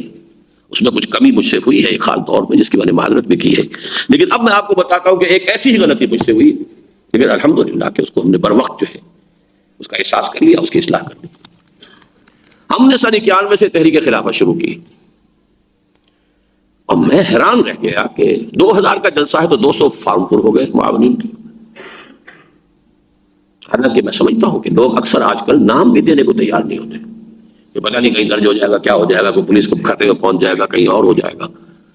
تو اس حوالے سے 200 میں نے اس سے ایک نظریہ نکالا کہ ذرا نم ہو تو یہ مٹی بہت زرخیز ہے. سب اندازہ یہ تھا کہ 200 میں سے 20 تو نکلیں گے جو کچھ کام کرنے کو تیار ہو، لیکن اندازہ یہ ہوا کہ نہیں، یہ پرسنٹیج بھی کام کے لیے وقت اور پیسہ لگانے کو تیار. اس میں کوئی کمی اگر رہی ہے، بہت سے جگہوں پر ہمارے ساتھیوں کی کمی نہیں رہی ہے، وہاں بھی رزلٹ یہی تھا، اور کمی رہی بھی ہے تو اس کی وجہ یہ ہے کہ پھر وہ بھی ہماری کمی ہے یا اوور اسسمنٹ تھی کہ ہم اس قابل ہو چکے ہیں کہ اس تحریک کو اس انداز میں ہم لے کر چل سکتے ہیں. آخر کار جو ہوا وہ یہی ہوا کہ وہ ہمارے ناظمین اور ہمارے ذمہ داروں کے اوپر ایک دو طرفہ بوجھ آ گیا، کاغذی کارروائی ہو رہی ہے، باقی کچھ بھی نہیں. تو اس کا ہم نے جلدی نوٹس لیا، حالانکہ میں نے کتنے شد و مت سے شروع کی تھی تحریک. مولانا مودودی نے تو الیکشن میں فیصلہ کرنے کا اعلان جو ہے وہ پبلک میٹنگ اسپیچ میں کر دیا تھا، پھر شورا کے سامنے معاملہ آیا تھا، اور وہ سر پکڑ کے بیٹھ گئے تھے بہت سے لوگ کہ اب یہ امیر جماعت اعلان کر چکے ہیں، ہم اسے ڈسون بھی تو کیسے کر سکتے ہیں. We have to honour it. میں نے یہاں شورا میں، ایکسٹینڈیڈ شورا میں، پھر لاہور میں، پھر کراچی میں، میرا خیال ہے 6 مہینے ہم نے لگائے اس کام کے اندر، پھر ایک فیصلہ کیا ہے، اور اس میں میجورٹی کی بھی رائے میرے ساتھ آ چکی تھی، تب ہوا ہے. لیکن مجھے غلطی کا احساس ہوا کہ یہ ہماری غلطی ہے، ہم ابھی گراس روٹ سے معاملہ جو ہے اس کو اٹھانے کی حیثیت میں نہیں ہے، بلکہ تنظیم تو ہماری اوپر سے ہی نیچے جائے گی، جتنا وقت لگے اوپر سے نیچے. یہ ہے بھی اوپر سے ایک شخص ہے، اس کے ساتھ کچھ لوگ جمع ہو گئے، ان کے ساتھ جمع ہو، یہ نیچے پہنچے گی تو اسی انداز میں پہنچے گی. ہاں جب ایک حد تک پہنچ جائے گی تو پھر جو ہماری ہاں کی جو جس کو ہم کہتے ہیں کہ ایک سائلنٹ میجورٹی ہوتی ہے، وہ اٹھ جائے گی، وہ کام کرے گی، وہ محنت کرے گی، وہ قربانیاں دے گی. لیکن اس سائلنٹ میجورٹی کو کنٹرول کے لیے، مانیٹر کرنے کے لیے، ڈائریکشن اس کی جو ہے صحیح رکھنے کے لیے وہ جماعت ہونی چاہیے. ایک غلطی مجھ سے حال ہی میں اور بھی ہوئی ہے، عملی قسم کی، کوئی پالیسی کی تو نہیں تھی، اس کا میں بعد میں تذکرہ کروں گا. اب میں تقریباً آخر تک پہنچ گیا ہوں، گھبرائے نہیں آپ. اب 2 صفحے رہ گئے میرے پاس، 1 2 3 4 ختم ہو گئے، یہ 2 بھی پورے نہیں ہیں، 1.5 ہے. غلط فہمی جو ہمارے ہاں ہے اس کا ایک ممکنہ سبب بھی ہے، وہ میرے سامنے آیا ہے بعض گفتگوؤں میں. وہ یہ ہے کہ میں جب اسلامی انقلاب کے لیے منہج نبوی کا تذکرہ کر کے آخری سٹیج پر آتا ہوں، اور کتاب میں بھی ہے، تو میں نے ہمیشہ ایران کے انقلاب کی مثال دی ہے. تو ایران میں ظاہر بات ہے کہ لوگ نکل آئے تھے میدان میں، انہوں نے گولیاں کھائی ہیں، اور انہوں نے جو ہے وہ سارا کام کیا ہے، اسی کو میں پیش کرتا ہوں. تو شاید اسی سے مغالطہ پیدا ہوا کہ یہ کام ہم بھی شروع کر سکتے ہیں، فوراً کر سکتے ہیں.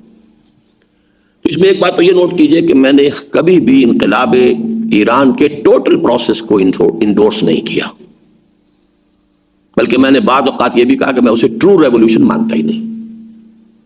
عام دنیاوی اعتبارات سے وہ ریولوشن ہے، یہ کہ بادشاہی نظام ختم ہو کر تھیوکریسی کا نظام قائم ہو گیا، یہ ریولوشن ہے۔ لیکن ٹرو ریولوشن کی کچھ اور شرائط بھی ہے کہ کوئی بیسک چینج آئے، اصل جو سٹرکچر ہے سوسائٹی کا، پولیٹیکو سوشو اکنامک سٹرکچر، وہ جاگیرداری، یہ وہ چیزیں جو کہ تو برقرار ہیں۔ سود وود کا معاملہ بھی نہیں ہو سکا ہے وہاں، اس لیے کہ وہی جو فقہ اسلامی کے اندر جو ہمارے ہاں چیزیں آئی ہوئی، وہ ان کے یہاں بھی آئی ہوئی ہیں، ان کی کوئی آسمان سے تو فقہ نہیں نازل ہوئی۔ 1200 برس جو ہم پر بھی تھے ان پر بھی بیتے ہیں۔ جاگیرداری اور سود کے لیے جو بھی ہیلے ہمارے ہاں ہیں وہ وہاں بھی موجود ہیں۔ لیکن میری دوسری وضاحتیں جو ہیں وہ میں سمجھتا ہوں کہ شاید ان کو میں نے آخری مرحلے میں مثال کے طور پر تو پیش کیا انہیں کہ ایک ان آرمڈ ریوولٹ، اس کے لیے مثال پیش کی انہوں نے۔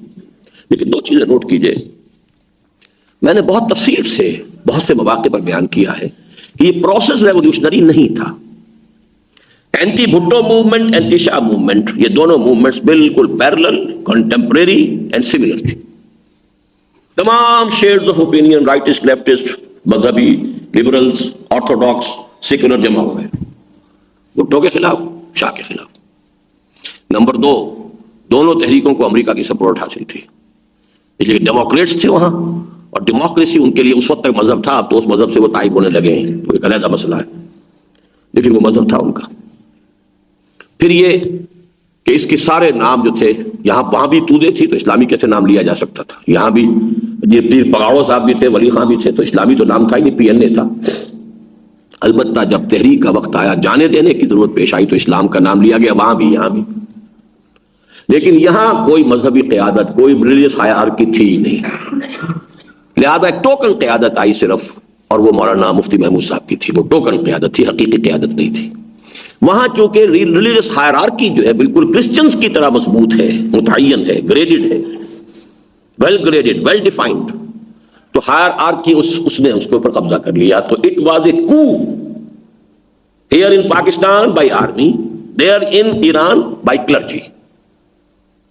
یہ ہے اس کا اصل جو میں پوسٹ مارٹم ان دونوں تحریکوں میں کرتا ہوں۔ اور آپ کو معلوم ہے کہ مسجد خضرا سے میں نکلا تھا اسی وجہ سے کہ میں نے اس تحریک کو، پی این اے کی تحریک کو دینی تحریک نہیں کہا تھا، میں نے کہا تھا خالص سیاسی تحریک۔ اور اس وقت جو جوش و خروش تھا لوگوں میں، تو وہاں پہ جو بھی کچھ حلقے تھے جماعت اسلامی کے، خاص طور پر انہوں نے اسے منور کیا، تو ظاہر بات ہے انہوں نے صاف تو نہیں کہا تھا کہ آپ یہاں سے نکل جائیں، لیکن مجھے پریشان کرنا شروع کر دیا، میں چھوڑ کر آ گیا۔ میں نے تو طے کر لیا تھا کہ آئندہ کسی مسجد کے اندر جو ہے اپنا وہ درس یا خطبہ نہیں کروں گا۔ لیکن اس کے بعد یہ جو کرنل سلامت اللہ صاحب تھے، اور یہ واقعہ بھی ریکارڈ پر آ جائے، وہ 70 برس کا بلکہ اس سے اوپر کا بوڑھا جو ہے، قد شاید 6.5 فٹ ان کا بھی تھا، جیسے ہمارے مولوی محمد، یہ مولوی اکرم آوان صاحب کا ہے، ویسے ہی قد تھا، بڑا دبنگ آدمی۔ وہ آ کر ایک دو دفعہ تو انہوں نے کہا آپ شروع کر دیجئے، میں نے انکار کر دیا، میں تو اب بھر پایا مسجدوں کے نظام سے۔ لیکن اس کے بعد پھر وہ آ کے ایک روز میرے دفتر کے آگے کرسی دھوپ کے اندر بٹھا کے بیٹھ گیا، میں یہاں سے اٹھتا ہی نہیں جب تک تم نہیں مانو گے۔ تب یہ مسجد دارالسلام کا خطبہ شروع ہوا تھا میرا۔ اب میں کیا کروں آپ کا، ٹھیک ہے۔ تو بہرحال میں نے اس بات پر میں نے کہا تھا کوئی دینی تحریک نہیں، یہ خالص سیاسی موومنٹ ہے، اب بھی کہتا ہوں۔ لیکن یہ کہ یہاں کوئی بائی آرمی، وہاں کوئی بائی کلرجی۔ اس اعتبار سے میں جب مثال بیان کرتا ہوں خمینی کی، تو وہ صرف یہ کہ ایک ان آرمڈ ریوولٹ، اور اس میں بھی میں گاندھی کا نام بھی اٹیچ کر دیتا ہوں کہ اس کے لیے پہلا سبق دینے والا اس صدی میں گاندھی تھا۔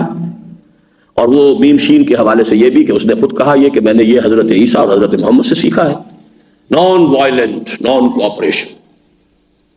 اور یہ کہ حدیث کا حوالہ دیتا ہوں، میں اس لیے دے دیتا ہوں کہ چونکہ خمینی کے نام کے حوالے سے ہمارے شیعہ سنی کا مسئلہ بہت ہے، تو اسی لیے میں لاتا ہوں گاندھی کو کہ بھئی وہ گاندھی کا تذکرہ کہ ہمارے لیے تو ہندو کی بات بھی اگر وہ صحیح بات ہے تو وہ اس حوالے سے الحکمت ضالۃ المومن، یہ حدیث کوٹ کرتا ہوں تاکہ وہ خطرہ نہ رہے کہ یہ کوئی پرو شیعہ بات کر رہا ہے، میں تو پرو گاندھی بھی کر رہا ہوں۔ اس حوالے سے جان لیجئے، اب میری آخری بات اس ایشو پر، پاکستان میں اسلامی انقلاب ایرانی انقلاب سے 100 گنا نہیں تو 10 گنا تو زیادہ مشکل ہے۔ اس کی وجہ یہ ہے کہ یہاں کوئی ہائرارکی ریلیجس نہیں ہے، جو ہے بہت سپلنٹرڈ، بہت منتشر۔ کبھی ان کے پیٹ پر لات لگتی ہے تو جمع ہو جاتے ہیں، جیسے اب ہو رہے ہیں، جو کہ مدرسوں وغیرہ کے خلاف جو ہے کچھ اقدام شروع ہوا ہے، تو اب یہ کچھ قرب ہے وہ، لیکن وہی ٹریڈیشنل مولوی وہ اپنے اس کو اپنے پیشہ ورانہ معاملہ جو ہے اس کے تحفظ کے لیے آئیں گے میدان میں. لیکن یہ اچھی طریقے سے جان لیجئے کہ ہمارے ہاں کوئی ہائرارکی نہیں ہے ریلیجس کہ جو آگے آ سکے. ہمیں نئی جماعت بنانی پڑے گی، اور یہی مشکل سب سے کٹھن مرحلہ یہی، اسی کٹھن مرحلے میں ہم لگے ہوئے ہیں. اس حوالے سے اچھی طرح سمجھ لیجئے. لیکن اگر یہاں آئے گا تو صحیح اسلامی انقلاب آئے گا، جماعت سے آئے گا، جماعت کی ایک لیڈرشپ سے آئے گا. پھر وہ ان فائٹنگ نہیں ہوگی کہ جو ریولوشن کے بعد ایران میں ہوئی ہے. یہ گروپس تھے وہ آپس میں دے فیل آؤٹ ود ایچ ادر، پوری پارلیمنٹ اڑا دی گئی، آیت اللہ بہشتی ختم ہو گئے، بہت زبردست جو ہے کچھ تو خون ہوا ہے وہاں. حالانکہ وہ انقلاب کے اندر ان کا معاملہ اور تھا، اور انقلاب کے بعد اصل اسلامی انقلاب کے بعد تو اذهبوا فانتم الطلقاء، وہ تو ایک جنرل ایمنسٹی ہوتی ہے. لیکن یہاں وہ نہیں تھا، اس لیے کہ وہ ایک جماعت کے ذریعے سے نہیں آیا، ایک قیادت کے ذریعے سے نہیں آیا، نیا فکر دے کر نہیں آیا، کچھ نہیں آیا. وہ تو ایک سیاسی تحریک تھی جس میں صرف اس کا آخری سٹیج ہے ہمارے لیے جو مثال ہے کہ بغاوت ہمیشہ صرف مسلح ہی نہیں ہوتی. نیشنل آرمیز کے خلاف مسلح بغاوت آج کے زمانے میں کامیاب ہونے کا کوئی امکان نہیں. ہاں غیر مسلح بغاوت کامیاب ہو جائے گی، ایک علیحدہ ایشو ہے، میں صرف اس کی مثال کے طور پر. اب یہ اس میں کچھ تھوڑے سے میں آپ کو بتا رہا ہوں کہ یہ جو ہماری خاص دقت تھی اس میں کچھ کمی کے ازالے اور اس کے ازالے کے آثار ہیں اللہ کے فضل سے. اور وہ یہ کہ خاص طور پر جماعت اسلامی میں جو فکر کے اعتبار سے تو ہمارا پس منظر ہمارے قریب وہی ہے، وہاں کا یہ معاملہ اب سمجھ میں آ رہا ہے کہ کافی توڑ پھوڑ ہے، انتشار ذہنی و فکری ہے. اور عام طور پر وہاں کے سمجھدار لوگ جو ہے قاضی صاحب کی قیادت کے بارے میں کھل کر کہتے ہیں بے فکر قیادت ہے، کوئی فکر اس کے پاس ہے نہیں. اس سالانہ اجتماع میں کوئی پروگرام انہوں نے نہیں دیا، ایک شو بہت بڑا منعقد کرنے کی کوشش کی ہے، اس کے سوا کچھ نہیں. کوئی پیغام، کوئی سینٹرل تھیم، کوئی نیا جذبہ لے کر، سوائے اس جذبے کے کہ یہ معلوم ہو کہ بڑی چیز ہے تو اس سے کوئی تھوڑا سا جذبہ جو ہے وقتی طور پر اس کا جو امیج کی وجہ سے کوئی دلوں کے اندر جاگ جائے، باقی کوئی جگہ. پھر یہ کہ اس دور میں نے کچھ واقعات شورا کے ساتھیوں کو تو سنائے ہیں کہ اب وہاں سے کچھ لوگوں کی آمد رفت ہمارے ہاں شروع ہوئی ہے، باتیں ہو رہی ہیں. تو ایک طبقہ ہے اس تحریک کا کہ جو بس خاص طور پہ جو جمعیت طلبہ میں تھے، جیسے ہمارے شاہد مجید یہاں بیٹھے ہوئے ہیں، اس طرح کے بہت سے شاہد مجید وہاں ہیں. ابھی ہمارے پاس ایک آئے تھے جن کا خط میں اب شائع کر دوں گا، لیکن وہ شاید اب آ سکے گا جنوری کے پرچے میں ہی. بہت جیسے ان کا بھی بڑا لمبا خط آیا تھا، لیکن ان کا خیر بہت پرمغز تھا. لیکن بہت قریب وہ خط جو ہے ایک اور صاحب کا آیا، 2 اسرات ملنے آئے تھے، ایک اور صاحب آئے ملنے. اس سے معلوم ہوتا ہے کہ خاصا وہاں پر ہے. تو اس میں سے اس کا امکان ہے کہ نوجوان طبقہ، بوڑھے لوگ تو مایوس ہو کر یا تو وہ صلح کن ہو کر بیٹھ جاتے ہیں کہ بابا آپ بیٹھے رہو، کہاں جائیں گے، اب کوئی نیا تجربہ کرنے کی عمر نہیں رہی ہماری. پھر دوستیاں ہیں، رشتہ داریاں ہیں، کاروباری مصلحتیں ہیں، وہ بھی بڑا آدمی کی جو ہے وہ پاؤں کو کے اندر زنجیر بن کے پڑ جاتی ہیں. لیکن نوجوان طبقے میں سے مجھے امید ہے، اور ہمیشہ میں کہتا رہا ہوں کہ انشاءاللہ آئیں گے، اس کے کچھ آثار ہیں. مزید برآں میرا معاملہ تو یہ ہے کہ میری تمام سرگزشت کھوئے ہوں کی جستجو، میں تو دوبارہ اصلاحی صاحب کے پاس آ جا رہا ہوں، ان سے گفتگو، لیکن اب تو اس گفتگو کی سٹیج میں ہے نہیں، بہت سخت بیمار ہے. لیکن بہرحال میں نے کبھی یہ نہیں کیا، میں نے انہیں اپنا اب تک محسن سمجھا ہے. اختلاف ہے لیکن میں نے ان سے استفادہ کیا تدبر قرآن سے. ان کا جو نظام القرآن کا فکر ہے اس کو میں صحیح سمجھتا ہوں، بیسیکلی اپلائی کر کے جہاں جہاں انہوں نے غلطیاں کیا، اختلاف بھی ہے. اسی طریقے سے نعیم صدیقی صاحب، ان کے پاس جانا، ان سے گفتگو کرنا، پھر ان کے حلقے کے اور لوگوں سے کچھ گفتگو جو ہے میں کر رہا ہوں. اسی طریقے سے ہمارے کچھ ناراض، کچھ میں نے بھی ان کو ناراض کیا، کچھ خود وہ ایسا کام انہوں نے کیا تھا. بہرحال ہمارے جو پرانے ایک مستشارین میں سے ہوتے تھے ندوی صاحب، مولانا وسیم احمد ندوی صاحب، ان سے بھی میری خط و کتابت ہے. ابھی ذرا غصہ کافی ہے، لیکن میرا خیال ہے کہ میں ان سے ملاقات بھی کروں گا. کہ جو لوگ اس تحریک میں اس سے پہلے کٹتے رہے ہیں ان میں سے بھی جتنوں کو ریکلیم کیا جا سکے. بلکہ مولانا اصلاحی صاحب ایک داماد ہیں، ان سے میری گفتگو اب شروع ہوئی ہے. وہ بہت پرانے تھے، اس کے بعد جماعت سے علیحدہ ہوئے، اس کے بعد بالکل غیر فعال معطل تھے. اب چونکہ مولانا اصلاحی صاحب کی حیات کے لیے میں گیا تو ان سے گفتگو وغیرہ ہوئی. تو یہ کام اصل میں یہ سمجھتا ہوں کہ ہم نے جو طریقہ اختیار کیا ہے، اور اس میں تھا یہی کہ ہم کھڑے رہیں، ڈٹے رہیں. اب باقی یہ ہے کہ انشاءاللہ تعالیٰ جب اس شرطوں کے اوپر لوگ آئیں گے تو اگلا کوئی قدم اٹھائیں گے، ورنہ یہی کام کرتے ہوئے اللہ کے ہاتھ پہنچ جائیں گے. بیعت کے نظام کے بارے میں جو بات میں نے آپ کو بتائی تھی اس کا ایک پہلو اور بتا دوں. کیونکہ قاضی صاحب کے بارے میں نے آپ کو بتایا کہ وہاں کے بہت سے لوگ خود کہہ رہے ہیں کہ ان کا کوئی فکر نہیں ہے، بلکہ فکری اعتبار سے تو خرم جابرات صاحب ہیں یا کوئی اور آدمی ہوں گے. دوسرے یہ کہ ان کا معاملہ یہی ہے کہ وہ موقع پرست قسم کا معاملہ ہے، کوئی داؤ لگ جائے اس کی جو ہے بات، یہ ان کے سینئر لوگوں کی باتیں۔ لیکن اصل مخمصہ قاضی صاحب کا کیا ہے اس کو سمجھ لیجئے، اس لیے کہ میرے بارے میں یہ کہا گیا کہ میرے دل میں نرم گوشہ ہے قاضی صاحب کے لیے، اور ہے۔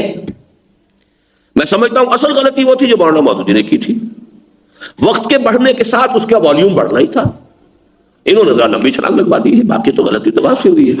مخمصہ یہ ہے کہ نظام جماعت جو بنا تھا وہ ان اصولوں پر بنا تھا، نہا دھو کر پاک صاف ہو کر آؤ، کسی حرام کے کام کے اندر نہیں ہو، اپنے تمہارے حسابات کتابات بھی صحیح ہو، کہیں جھوٹ نہ بولتے ہو، تب آؤ رکن بنائیں گے، ورنہ نہیں۔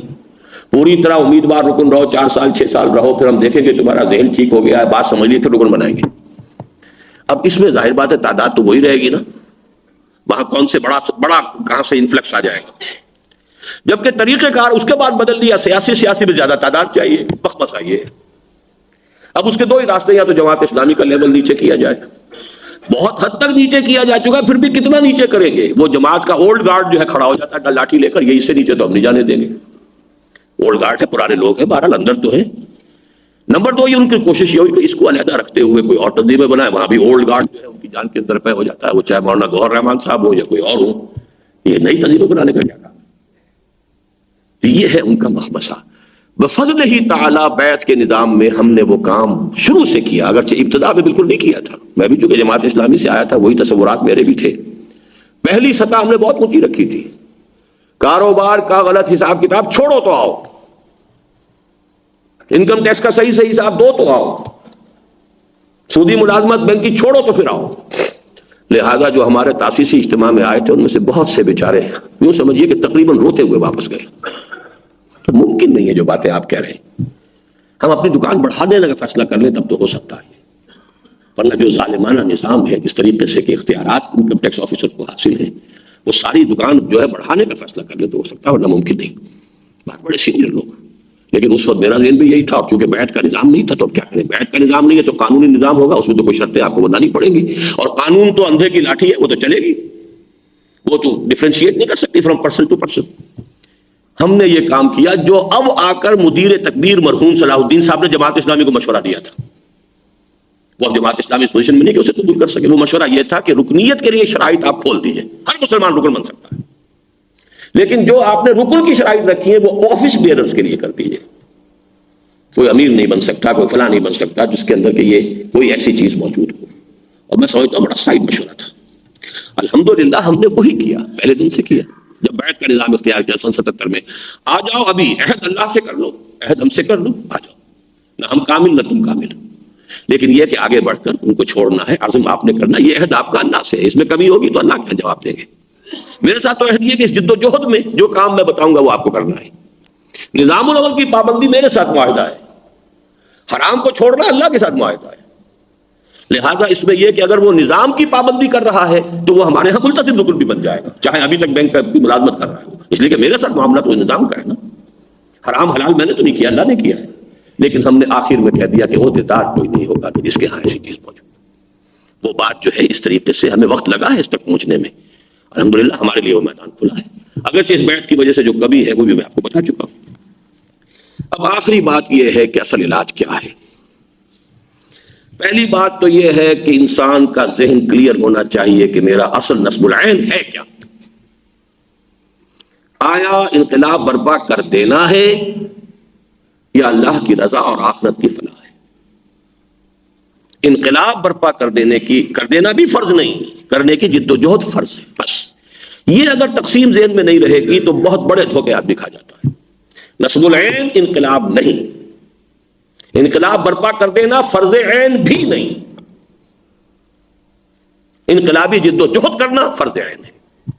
نصب العین ہے اللہ کی رضا، آخرت کی فلاح، اور وہ اس نے بتایا ہے، اگر تم چاہتے ہو عذاب الیم سے چھٹکارا پانا تو راستہ یہی ہے، یا ایھا الذین آمنوا هل ادلکم علی تجارۃ تنجیکم من عذاب الیم تؤمنون باللہ ورسولہ وتجاہدون فی سبیل اللہ باموالکم وانفسکم۔ اور وہ جہاد کس لیے کرنا ہے، اس سے پہلی آیت یہی ہے، هو الذی ارسل رسولہ بالہدی ودین الحق لیظہرہ علی الدین کلہ، اور جہاد کی آخری منزل آیت نمبر 4 میں بیان کر دی، ان اللہ یحب الذین یقاتلون فی سبیلہ صفا کانہم بنیان مرصوص۔ اس راستے پہ نہیں آتے تو قول اور عمل کا تضاد ہے، اللہ کے غضب کو بھڑکانے والی بات ہے. اس راستے پر نہیں آتے، جہنم سے چھٹکارا پانے کی توقع بھی ایک موہوم امید ہے. اور اس راستے پر آتے ہو تو اللہ کی نصرت بھی ہے، اللہ تمہیں اپنا مددگار قرار دے گا، اور آخرت کی فلاح تو لازم ہے ہی ہے. ذالک الفوز العظیم، وہ جنت میں داخل کرے گا، باغات میں داخل. ذالک الفوز العظیم. اضافی بونس یہ ہے، اگر ہوگا اس کی شرائط پوری ہو جائیں گی. یہ شرائط پوری نہیں ہوں گی، اللہ کی نصرت نہیں آئے گی. ہم یہی کام کرتے ہوئے اللہ کے حضور حاضر ہو جائیں گے، شرائط پوری ہو جائیں گی، اگلا قدم بھی اٹھائیں گے. لیکن اللہ کی رضا اس پر نہیں ہے کہ اگلا قدم اٹھا کے نہیں اٹھا.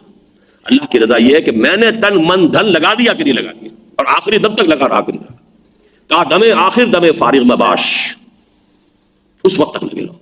تو پہلی بات یہ ہے کہ اس میں صبر و ثبات اور استقامت، اور وہ اسی حوالے سے کہ اپنے فرائض کا تصور کلیئر ہو. نصب العین یہ نہیں ہے، کر دینا ہمارا فرض نہیں ہے، کرنے کی جد و جہد کرتے رہنا التزام جماعت کے ساتھ یہ ہمارا فرض ہے. فَلِذَلِكَ فَادْعُ وَاسْتَقِمْ كَمَا أُمِرْتَ وَلَا تَتَّبِعْ أَهْوَاءَهُمْ وَقُلْ آمَنْتُ بِمَا أَنزَلَ اللَّهُ مِنْ كِتَابٍ وَأُمِرْتُ لِأَعْدِلَ بَيْنَكُمْ اللہ ربنا وربکم لنا اعمالنا ولکم اعمالکم لا حجۃ بیننا وبینکم اللہ یجمع بیننا والیہ المصیر. دوسرا کام جو ہمارے کرنے کا ہے، جو سب سے اہم ہے اس وقت، نوٹ کر لیجئے اس کو، وہ ہے فکر کی حفاظت، تحریکی فکر کی بالخصوص حفاظت. وقت گزرنے کے ساتھ ساتھ آدمی کا اپنا فکر بھی کچھ نہ کچھ اس کے اندر بھی کچھ کمی آ جاتی ہے، ساتھیوں کے فکر میں آ جاتی ہے. فکر کو تازہ رکھنا، اس احساس فرض، اس کو پھر اس فکر میں جو ہم نے اضافہ کیا ہے منہج انقلاب نبوی کو، تحریکی فکر. اس میں آپ سے عرض کر دوں کہ میں جب مجددین کی فہرست بیان کیا کرتا ہوں تو اگرچہ عام جلسوں میں نے اس سے ایوائڈ کیا ہے، لیکن کہیں تحریر میں یہ لا چکا ہوں. 14ویں صدی میں مجدد اعظم تو میں سمجھتا ہوں شیخ الہند کو، لیکن مجدد فکر اسلامی علامہ اقبال، مجدد دعوت قرآنی ابو الکلام، مجدد تحریک انقلاب اسلامی مولانا مودودی، مجدد تبلیغ مولانا الیاس. وہ تبلیغ جو تنخواہ یافتہ کارکن کیا کرتے تھے اور صرف کیا کرتے تھے، وہ اپنے اختلافی مسائل کے اس کی تجدید کی ہے. کلمے کی بات ہو، بنیاد کی بات ہو، وہ محدود ہے لیکن ہے بنیاد کی بات، اس میں کوئی شک نہیں. کسی مسلک کی دعوت نہیں ہے، کسی وہابیت کی نفی نہیں ہے، کسی حنفیت یا دیوبندیت کا پرچار نہیں، کچھ نہیں. بات بنیادی ہے، اس میں جو محدودیت ہے وہ اپنی جگہ پر ہے. لیکن تبلیغ کو اس گندگیوں میں سے نکالنا کہ مبلغ بڑا عالی شان تبلیغی جلسہ ہو رہا ہے. کیا ہو رہا ہے کہ یہاں خبر لینی ہے ذرا حنفیوں کی، یا یہاں خبر لینی ہے وہابیوں کی. لمبے لمبے جہازی سائز کے اشتہار آ رہے ہیں، مناظرہ 20 رکعتوں کا جو ہے مناظرہ کر لو، کوئی آ جائے، چیلنج ہے کہ کیا تراویح جو ہے 20 رکعت ہے. وہ تبلیغی جلسے اللہ کا شکر ہے کہ اب ویسے بھی حالات کی وجہ سے بھی ان میں بہت کمی آ گئی ہے، لیکن تبلیغ نام اسی کا تھا. اور تنخواہ یافتہ مبلغین ہوتے تھے ہر مذہبی مکتب فکر کے، اس سے نکالا ہے. دوسرا جو فکر ہے، اس تحریکی فکر کی تو حفاظت اور اس کی ہمیں توسیع کرنی ہے. اس میں ہمارے لیے ایک بہت عمدہ جو چیز اضافی بڑھی ہے، میں چاہتا ہوں آپ کے سامنے بھی آ جائے. ہمارے 2 خانے اب تک بالکل خالی رہے ہیں. مجھے اس کا احساس تھا لیکن میں کیا کروں، آؤٹ آف دی وے جا کر آرٹیفیشلی کوئی کوشش کرنا یہ میرے مزاج میں نہیں ہے. انگریزی میں عزیزم ڈاکٹر ابصار احمد نے ترجمے کیے، لیکن ظاہر بات ہے کہ وہ اپنی یونیورسٹی کے پروفیسر ہیں تو وہ کوئی مستقل شعبہ کھول کر تو نہیں بیٹھ سکتے تھے. میری خواہش دبے الفاظ میں رہی، میں سوچتا بھی رہا، کہا بھی کبھی کبھی چھوڑ دیں اس ملازمت کو، لیکن فیصلہ تو ان کے اپنے ہاتھ میں ہوتا ہے. تو اب یہ تو ہوا کہ انگریزی میں، لیکن وہ انگریزی سیکشن ہمارا کوئی شروع نہیں ہو سکا کہ جتنے بھی انگریزی میں کام ہو رہے ہیں، رسالے نکل رہے ہیں، ان سے ہماری کوئی خط و کتابت ہو، ہمارا کوئی پرچہ انگریزی میں بھی نکل رہا ہو. عالم اسلام کی تحریکوں کے ساتھ رابطے جو ہے ظاہر بات ہے یا انگریزی یا عربی، ہمارے ہاں یہ دونوں خانے اب تک خالی ہیں. عربی کا تو اب تک بھی خالی ہے. ایک صاحب آئے بھی تھے ایک دفعہ کچھ دنوں کے لیے، لیکن معلوم یہ ہوا کہ جب تک فکر ہمارا ان کے اندر رچا بسا ہوا نہ ہو. وہ ایک بہت بڑے عالم دین کو ہم نے بلایا تھا کہ یہ ہمارے منتخب نصاب کے کیسٹ سے اتار کر مضامین لکھیں. وہ اس کام کو تو انہوں نے کچھ کیا بھی نہیں، اور وہ اپنی کوئی کتاب کی تصنیف بیٹھ کر جو اپنے گھر میں کرتے رہے. بہرحال ان سے ہم نے کہا فراغت دی انہیں. پھر ایک صاحب آئے تھے، وہ عالم دین عربی کے اس میں کام کرنا چاہتے تھے، لیکن فکر معلوم ہوا کہ ان کا بھی وہ نہیں تھا. انہوں نے وہ اہل حدیث مسلک ہی کی کچھ کتابوں کا ترجمہ، اب وہ پھر واپس جا کے سعودی عرب میں ملازم ہو چکے ہیں. تو وہ خانہ ابھی تک ہمارے یہاں بالکل خالی ہے. لیکن انگریزی کا سیکشن الحمدللہ اب ہمارے پاس ڈاکٹر احمد افضال جیسے فکر جدید کے اوپر ڈاکٹر بلال آیا ہے ہمارے پاس، نوجوان بلال، اور اب وہ اسلام آباد میں ہے. مجھے امید ہے کہ امریکہ میں اور اس ہائر لیول پر ہمارا فکر جو ہے انشاءاللہ ان کے وہاں واپس جانے کے بعد، پوری کتاب لکھ رہا ہے وہ شخص اسلام کی نشرت ثانیہ پر، پوری انگریزی، وہ میرا کتاب چاہتا ہوگا 25 صفحے کا، ان کی کتاب شاید جو ہے وہ 500 صفحے کی بن جائے گی، اس درجے امپریس ہوئے اس کتابچے سے، لہذا وہ فکر وہاں پر۔ لیکن یہ کہ یہ جو ہمارا تحریکی فکر ہے، اس کو الحمدللہ کہ ڈاکٹر احمد افضال آئے ہیں، اور یہ صرف اللہ کی گفٹ ہے ہمیں۔ انفراسٹرکچر ہم نے بنا لیا، جگہ ایک ہے، کوئی شخص کو لائیں تو بٹھا کے کام کرنے کی جگہ اسے دیں، کام کرے، وہ انفراسٹرکچر ہم نے بنایا ہے۔ اب وہ میں زیادہ تو ان کا تعارف نہیں کرانا چاہتا، آپ کو اتنا معلوم ہونا چاہیے، لاہور میں وہ آئے ہیں کراچی سے، انہوں نے ہم سے کوئی تعارف نہیں تھا، نہ تنظیم سے کوئی تعلق تھا، انگلش اسکول میں کہیں پڑھ رہے تھے، لیکن میثاق ہائی اسکول کے زمانے سے پڑھ رہے تھے، اس سے وہ فکر ان کے ذہن کے اندر رچا بسا ہوا تھا۔ MBBS کیا، 4 بھائی اور ہیں یا 3 بھائی اور ہیں، وہ سب کے سب جو ہیں وہ امریکہ کے، وہ وہاں پہ آباد ہیں۔ والدین منتظر تھے کہ یہ بھی MBBS کر لیں تو بس یہ اپنا پھر وہیں جائیں، گرین کارڈ پہلے سے موجود تھا تو ہم یہاں سے پورا اپنا جو ہے شفٹ کر جائیں، وہ خود بھی جانے کے لیے مطمئن نہیں تھے۔ یہ گئے ہیں وہاں، اور غالباً وہ جو SFMG کا کوئی امتحان ہوتا ہے وہ بھی کچھ آدھا یا پورا کر لیا انہوں نے، لیکن چند مہینے جو وہاں کا ماحول دیکھا تو اللہ کے بندے نے فیصلہ کیا، نوجوان میں نے یہاں نہ تو ڈاکٹری میں نے نہ یہاں رہنا ہے نہ ڈاکٹری کرنی، چھٹی۔ آ گئے ہمارے پاس خطوط، کوئی عزیز عاقب سعید سے خط و کتابت بھی ہوئی تھی کہ آپ کے ہاں وہ فیلوز وغیرہ کا کیا نظام ہے، اگر میں کوئی کام کرنا چاہوں، اگر فیلوشپ جو کبھی اسکیم آپ نے شروع کی تھی اکیڈمی میں تو کیسے ہوگا، اور انہوں نے مجھے پوری طریقے سے یاد بھی نہیں ہے۔ اب وہ اللہ کا فضل آ گیا، اتنی اچھی انگریزی ہے کہ ان کے مضامین یہاں آنے سے پہلے 1 سالہ کورس انہوں نے کراچی میں کر لیا ہے، اور اس دوران میں ان کے مضامین ڈان میں چھپے ہیں، نیوز میں چھپے ہیں، انگریزی پر اللہ نے ان کو کمانڈ دیا ہے، اور اب یہ بڑی تیزی کے ساتھ، اور بہت ہی سلو اور سائلنٹ ورکر، بہت اطمینان کے ساتھ، لیکن کسی اور چیز سے دلچسپی نہیں۔ سلو کا لفظ میں نے اس سینس میں استعمال نہیں کیا، مطلب ایک ہوتا ہے آدمی ذرا وہ نمایاں ہونا چاہتا ہے، کوئی گفتگو بھی کرنا چاہتا ہے، اس طرح کی بات نہیں، خاموش ورکر، سلو کا لفظ غلط ہے، خاموش اور مستقل ورکر۔ زیادہ میں ان کی تعریف اس لیے نہیں کرنا چاہتا کہ سنا ہے کہ یہ زیادہ تعریف بگاڑ بھی دیتی ہے لوگوں کو یہ، لیکن کافی ہو گئی۔ دوسرا فکر ہے ہمارا وہ ایمانی فکر، فلسفیانہ فکر۔ میں نے آج بہت بڑا دعویٰ کیا ہے کہ شاہ ولی اللہ کے ہاں بھی وہ افلاطونی نظریات سے آگے نہیں بڑھ سکا، شیخ احمد سرہندی کے ہاں بھی وہ تصوف کے اندر عملی طریقے، طور طریقے جو ہیں، اسوہ رسول وہاں ان کے ہاں جو ہے نظر نہیں آتا، باقی ہر چیز میں اسوہ رسول ہے، نماز میں، اس میں، اس میں، لیکن یہ ہے کہ اس فکر کو الحمدللہ کہ اب اس سطح کے اوپر پہنچایا ہے ہم نے کیا پہنچایا، اللہ کی کوئی تائید اور توفیق ہوئی ہے۔ اب میں باپ کے وقت بہت زیادہ ہو گیا ہے، ورنہ یہ سن 70 کی بات ہے کہ خرم جاں مراد صاحب نے یہ کہا مکے میں، وہ جو ہمارے ایک ساتھی ہیں جو پہلے مکے میں ہوتے اب آ گئے ہیں کراچی میں، کیا نام ہے پروفیسر صاحب کا، جی زبیر عمر، ان کے ہاں وہ ٹھہرتے تھے، وہی مجھے اٹھا کے لے گئے، میں تو ان سے واقف بھی نہیں تھا، مسجد میں بیٹھا ہوا تھا، نہیں میرے یہاں ٹھہرے، میں نے کہا چلیے، کوئی جمعیت میں رہے تھے، ہمارے برخورداروں میں سے تھے، انہوں نے بتایا کہ وہ جو میرا ایک چھوٹا سا کتاب سے چھپا تھا عبادت رب، ابھی میں نے وہ کراچی ہی میں صرف تقریر کی تھی، اور بہت ہی یہ سمجھیے کہ کیسٹ سے اتار کر براہ راست ہمارے شیخ جمیل الرحمان صاحب جو بزرگ ساتھی انہوں نے چھائے کر دی تھی، اس میں کافی غلطیاں بھی تھیں، وہ پڑھوایا انہوں نے، تو کہا یقیناً یہ مولانا مودودی کے فکر سے آگے ارتقاء کا قدم ہے، اس لیے کہ مولانا مودودی نے جو تصور عبادت دیا اس میں اطاعت جو ہے، محبت کا ذکر ہی نہیں، ہم نے اس بات کو واضح کیا ہے کہ اس کے اندر روح جو ہے وہ محبت کی ہے، جسد اس کا اطاعت ہے، ہمہ تن ہمہ وقت اطاعت، لیکن اللہ تعالیٰ کی محبت کے جذبے سے سرشار ہوگا۔ تو بہرحال یہ فکر جو ہے تدریجاً ترقی کر رہا ہے، آگے آ رہا ہے۔ اگر مولانا مودودی نے وہ بات نہ کی ہوتی تو شاید میں یہ بات نہ کر سکتا، تو یہ تو چراغ سے چراغ روشن ہوتا ہے، اور علم انسانی اسی طرح آگے بڑھتا ہے قدم بقدم۔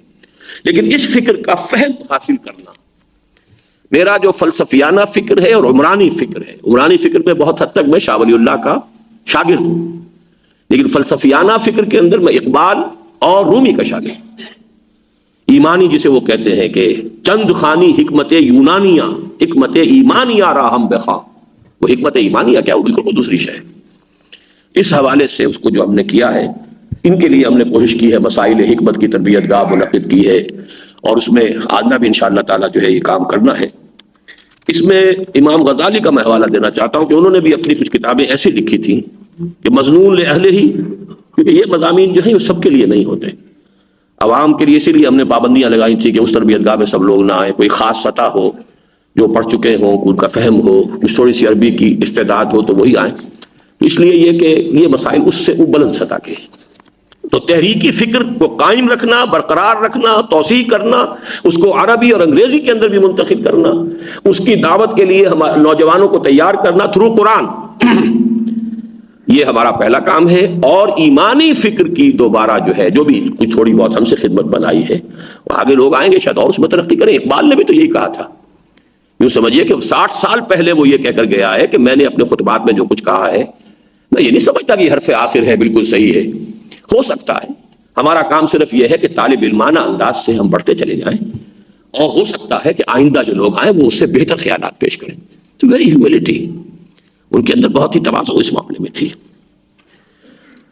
اب آخری بات ہے اصل، نمبر 1، اسلامی انقلاب آئے گا، اقامت دین ہوگی، غلبہ دین ہو کر رہے گا، خلافت علی منہاج النبوہ قائم ہو کر رہے گا، عالمی سطح پر ہو کر رہے گا۔ اس کو تو خوب عام کیجئے، پھیلائیے، احادیث جو ہیں وہ 6 اس کے حوالے سے قرآن مجید کا سغرا کبرا عام کیجئے۔ دوسری بات یہ کہ یہیں سے ہوگا، پاکستان سے ہوگا اور افغانستان سے ہوگا۔ پاکستان میں 400 سالہ تجدیدی مسائی، خاص طور پر فکری، اس کی امانت پاکستان کے پاس ہے، سمٹ کر آ گئی ہے وہ ہندوستان سے پاکستان کے پاس۔ ہندوستان کا مسلمان جس بھی مصیبت میں مبتلا ہے، اس نے تو اپنے حصے کا فرض کفایہ ادا کر دیا پاکستان بنوا کر، وہ اس کی ذمہ داری ہمارے پاس ہے، لیکن وہ موجود ہے ہماری فضا میں۔ دوسرے یہ کہ اسی سلسلہ مجددیہ کا بہت بڑا حصہ جو ہے، بہت بڑا، اور شیخ الہند کا ترجمہ قرآن جو میں نے کہا ہے ہمیشہ کہ میں اسلاف کے ساتھ اس کنڈے سے بندھا ہوا ہوں، وہ اب افغانستان میں بہت بڑے پیمانے پر پھیلا ہے۔ لہذا یہی علاقے ہیں، احادیث سے بھی اس کی طرف اشارہ ہوتا ہے، انشاءاللہ ہوگا اور یہیں سے ہوگا، لیکن نمبر 1 تدریجن ہوگا۔ میرا قرآن مجید میں رکھا ہو تو لے آنا، تدریجن ہوگا، اس کے لیے میں کچھ آیات بھی اب آپ کو سناؤں گا۔ اور نمبر 2،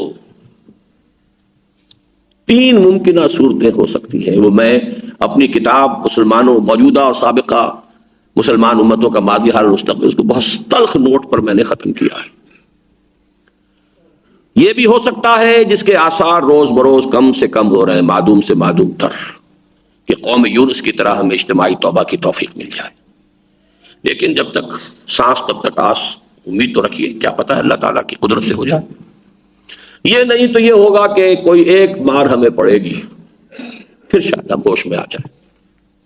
اگر ہو جائے وَلَنُذِيقَنَّهُم مِّنَ الْعَذَابِ الْأَدْنَىٰ دُونَ الْعَذَابِ الْأَكْبَرِ لَعَلَّهُمْ يَرْجِعُونَ، اگر اس سے ہم فائدہ اٹھا لیں، یہ بھی نفع کا سودا ہے، گھاٹے کا نہیں۔ لیکن یہ بھی ہو سکتا ہے کہ ہمارے کروڑوں نہیں تو لاکھوں قتل ہو ہندوؤں کے ہاتھوں، اب تو معاملہ وہی ہے، لیکن پھر ہندو اسلام لائے گا، اسلام اٹھے گا یہیں سے۔ البتہ اس کے لیے بھی ہمیں پھر تیاری کی ضرورت ہے۔ جیسے اس وقت تاتاریوں کو صوفیوں نے مسلمان کیا تھا، مولوی کوئی مسلمان نہیں کر سکتا تھا، مولوی نے آج تک کسی کو مسلمان نہیں کیا، کر سکتا ہی نہیں۔ وہ تو جو مسلمان ہونے کا فیصلہ کر لیتا وہ جا کے اپنا نام اندراج کروا دیتا۔ اور ہمارے عبد القادر آزاد صاحب نے یہ کہا ہے کہ میرے ہاتھ میں 36,000 مسلمان ہو چکے ہیں۔ ان کے ہاتھ پر تو وہ مسلمان ہوتے ہیں کہ جنہوں نے فیصلہ کر لیا وہ جاتے ہیں۔ میں خود نہ معلوم کتنوں کو بھیج چکا ہوں جو آتے ہیں کہ میں آپ کے ہاتھ پہ ایمان لانا چاہتا ہوں، بھائی جہاں پر کوئی رجسٹر ہے، اندراج ہے، جہاں سے کوئی سرٹیفکیٹ ملتا وہاں جاؤ۔ مولوی کسی کو مسلمان نہیں کر سکتا، صوفیہ نے کیا تھا۔ اور اب تصوف کے پریمیسز چینج ہو چکے ہیں، اب وہ تصوف تو ہے نہیں، نہ وہ فلسفہ ہے۔ لہذا آج کے دور میں یہ خالص قرآن کی دعوت سے ہوگا، اور اس کے لیے ہمیں اب بھی سمجھنا چاہیے کہ ہمارا سب سے بیسک کام دعوت رجوع قرآن کا ہے، جڑ یہی ہے۔ اس لیے کہ کسی معاشرے کے اندر کچھ نہ کچھ جڑیں سی موجود ہوں تو پھر وہ سپراؤٹ کر جائیں گی۔ ہم جڑیں ہی یہاں پر ڈال دیں دعوت قرآنی کی اور ایمانی جو فکر اور فلسفہ ہے اس کی، تو کوئی بھی آئے گا، سیلاب آئے، ہم نہ ہوں گے، لیکن پھر یہ کہ وہ جڑیں جو ہے سپراؤٹ کریں گی۔ یہ میں آج سے شاید 10 سال پہلے اسی آڈیٹوریم میں یہ تقریر کر چکا ہوں۔ دفاع پاکستان کا سب سے مؤثر ہتھیار جو ہمارے پاس ہے وہ نظریہ ہے۔ میں حیران ہوں کہ وہ باتیں جماعت اسلامی کے پرچے کے ایک جو ہے جسارت کے ایک اہم جو ان کے رپورٹر ہیں، انہوں نے وہ بات کہی ہے جو میں نے اس وقت کہی تھی، اب وہ باتیں وہاں سے آ رہی ہیں۔ الحمدللہ اس کو شائع کر رہے ہیں، انصاف میں وہ مضمون آ رہا ہے۔ وہ باتیں جو میں کہتا ہوں تو آپ سب لوگ بھی بڑے ناراض ہو جاتے ہیں، عام لوگوں کی سمجھ میں آئیں گی کہاں سے وہ باتیں ساری اس شخص نے کہی۔ خیر، تو یہ ہے کہ ہوگا، لیکن تدریجاً اس حوالے سے اصل میں نے آج آیات پڑھی تھی اور اب میں اس پر ہی ختم کر رہا ہوں بات کو. دیکھیے یہ میرا ایک خیال ہے، تفسیر اور تعویل کا فرق سمجھ لیجئے. ایک ہوتا ہے قرآن کی تفسیر، اس میں لفظ، اس کی بحث، اس کے لغوی معنی، اس کی ترکیب، پھر کوئی شان نزول، اس کے حوالے سے اس کا معین کرنا، یہ تفاسیر ہیں. لیکن یہ کہ ایک مجموعی سا تاثر کہیں سے ملے اور کوئی شخص اس سے ایک خیال اس کے مطابق بنا لے، اس کو تعویل کہتے ہیں. اور اس میں ہمارے بہت سے لوگوں نے اس طریقے سے، خاص طور پہ صوفیہ نے تو اس طرح کی بہت سی تفسیریں لکھی ہیں. میں نے تو الحمدللہ کوئی تفسیر ہی نہیں لکھی، تو کیا، اور نہ صوفیانہ، نہ کوئی فقیحانہ، اور نہ متکلمانہ، اور کوئی نہیں، نہ میں اپنے آپ کو اس کا اہل سمجھتا ہوں.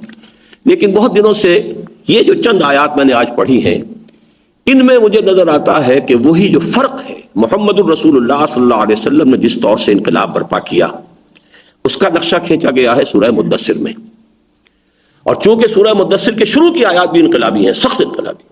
یا ایھا المدثر قم فانذر وربک فکبر، تکبیر رب کی کبریائی کا اعلان کرو، کھڑے ہو جاؤ، کمر کس لو. اس لیے وہاں جو انداز تھا، کلا والقمر واللیل اذ ادبر والصبح اذا اسفر، یہی تین آیات ذرا مختلف الفاظ میں آگے آئیں گی. یہاں نوٹ کیجئے، قسم ہے چاند کی. چاند کی روشنی دن کی روشنی کی طرح تو نہیں ہوتی نا، سورج کی روشنی کی طرح تو نہیں ہوتی. تو یہ تو بہت سے مفسرین نے لکھا ہے کہ اس میں اشارہ ہو رہا ہے وہ دھندل کا جو رہ گیا تھا، 600 برس کا فترت وحی اور فترت رسالت کا دور گزرا ہے حضور کے اور حضرت مسیح کے مابین. 600 ایئرس کوئی نبی نہیں آیا. تو اب بس چاند کی سی روشنی ہی رہ گئی تھی، اور حضور کے زمانے تک تھی. ایسے لوگ موجود تھے، ہرقل نے فوراً پہچان لیا، بحیرہ رائب نے فوراً پہچان لیا، مقوقس نے پہچان لیا، اور وہ تو ایمان لے آئے فوراً، نجاشی رحمہ اللہ. تو وہ روشنی موجود تھی وہاں، لیکن تھی چاند کی سی روشنی، ہلکی ہلکی، بہت تھوڑی سی. واللیل اذ ادبر، ایک وقت آتا ہے کہ چاند بھی گل ہوتا ہے اور رات پھر اپنی پیٹھ موڑتی ہے، جاتی ہے. ستاروں کا جو کاروان ہے وہ اپنا راستہ لیتا ہے. والصبح اذا اسفر، اور پھر سورج طلوع ہوتا ہے، صبح آتی ہے جب یہ خوب روشن ہو جائے. تو گویا کہ رسالت عیسوی کے بعد جو 600 برس کا عرصہ گزرا ہے، تو والقمر، اور اب چونکہ وہ بھی تقریباً گم ہونے کے درجے میں آ گیا تھا کہ واللیل اذ ادبر، لیکن اب وہ جا رہی ہے. والصبح اذا اسفر، تو سورج تو طلوع ہوتا ہے تو فوراً ہوتا ہے، اس میں درجہ بدرجہ کی بات نہیں ہوتی. وہ تو یہ ہے کہ پھر 20 سال کے اندر بھی عظیم انقلاب آ گیا. اس لیے اگلی آیت کیا، انھا لاحدی الکبر، یقیناً یہ بہت بڑی باتوں میں سے ایک بات ہے جو بھی رسالت محمدی کا سلسلہ ہے. احدا احد سے، اور یہ بھی احدی الکبر، بہت بڑی بڑی باتوں میں سے ایک بات ہے. نذیر للبشر، نوع انسانی کے لیے، عالم بشریت کے لیے نذیر بن کر محمد رسول اللہ کی رسالت کا سورج طلوع ہو چکا ہے. لمن شاء منکم من یتقدم او یتأخر، اب یہ جو بھی تم میں سے چاہے کہ آگے بڑھے اور جو چاہے پیچھے رہ جائے. لیکن روشنی ہو چکی ہے، سورج طلوع ہو چکا ہے، محمد رسول اللہ کا خورشید رسالت اب جو ہے طلوع ہو چکا. اس کے برعکس دیکھیے یہ سورہ انشقاق، فلا اقسم بالشفق.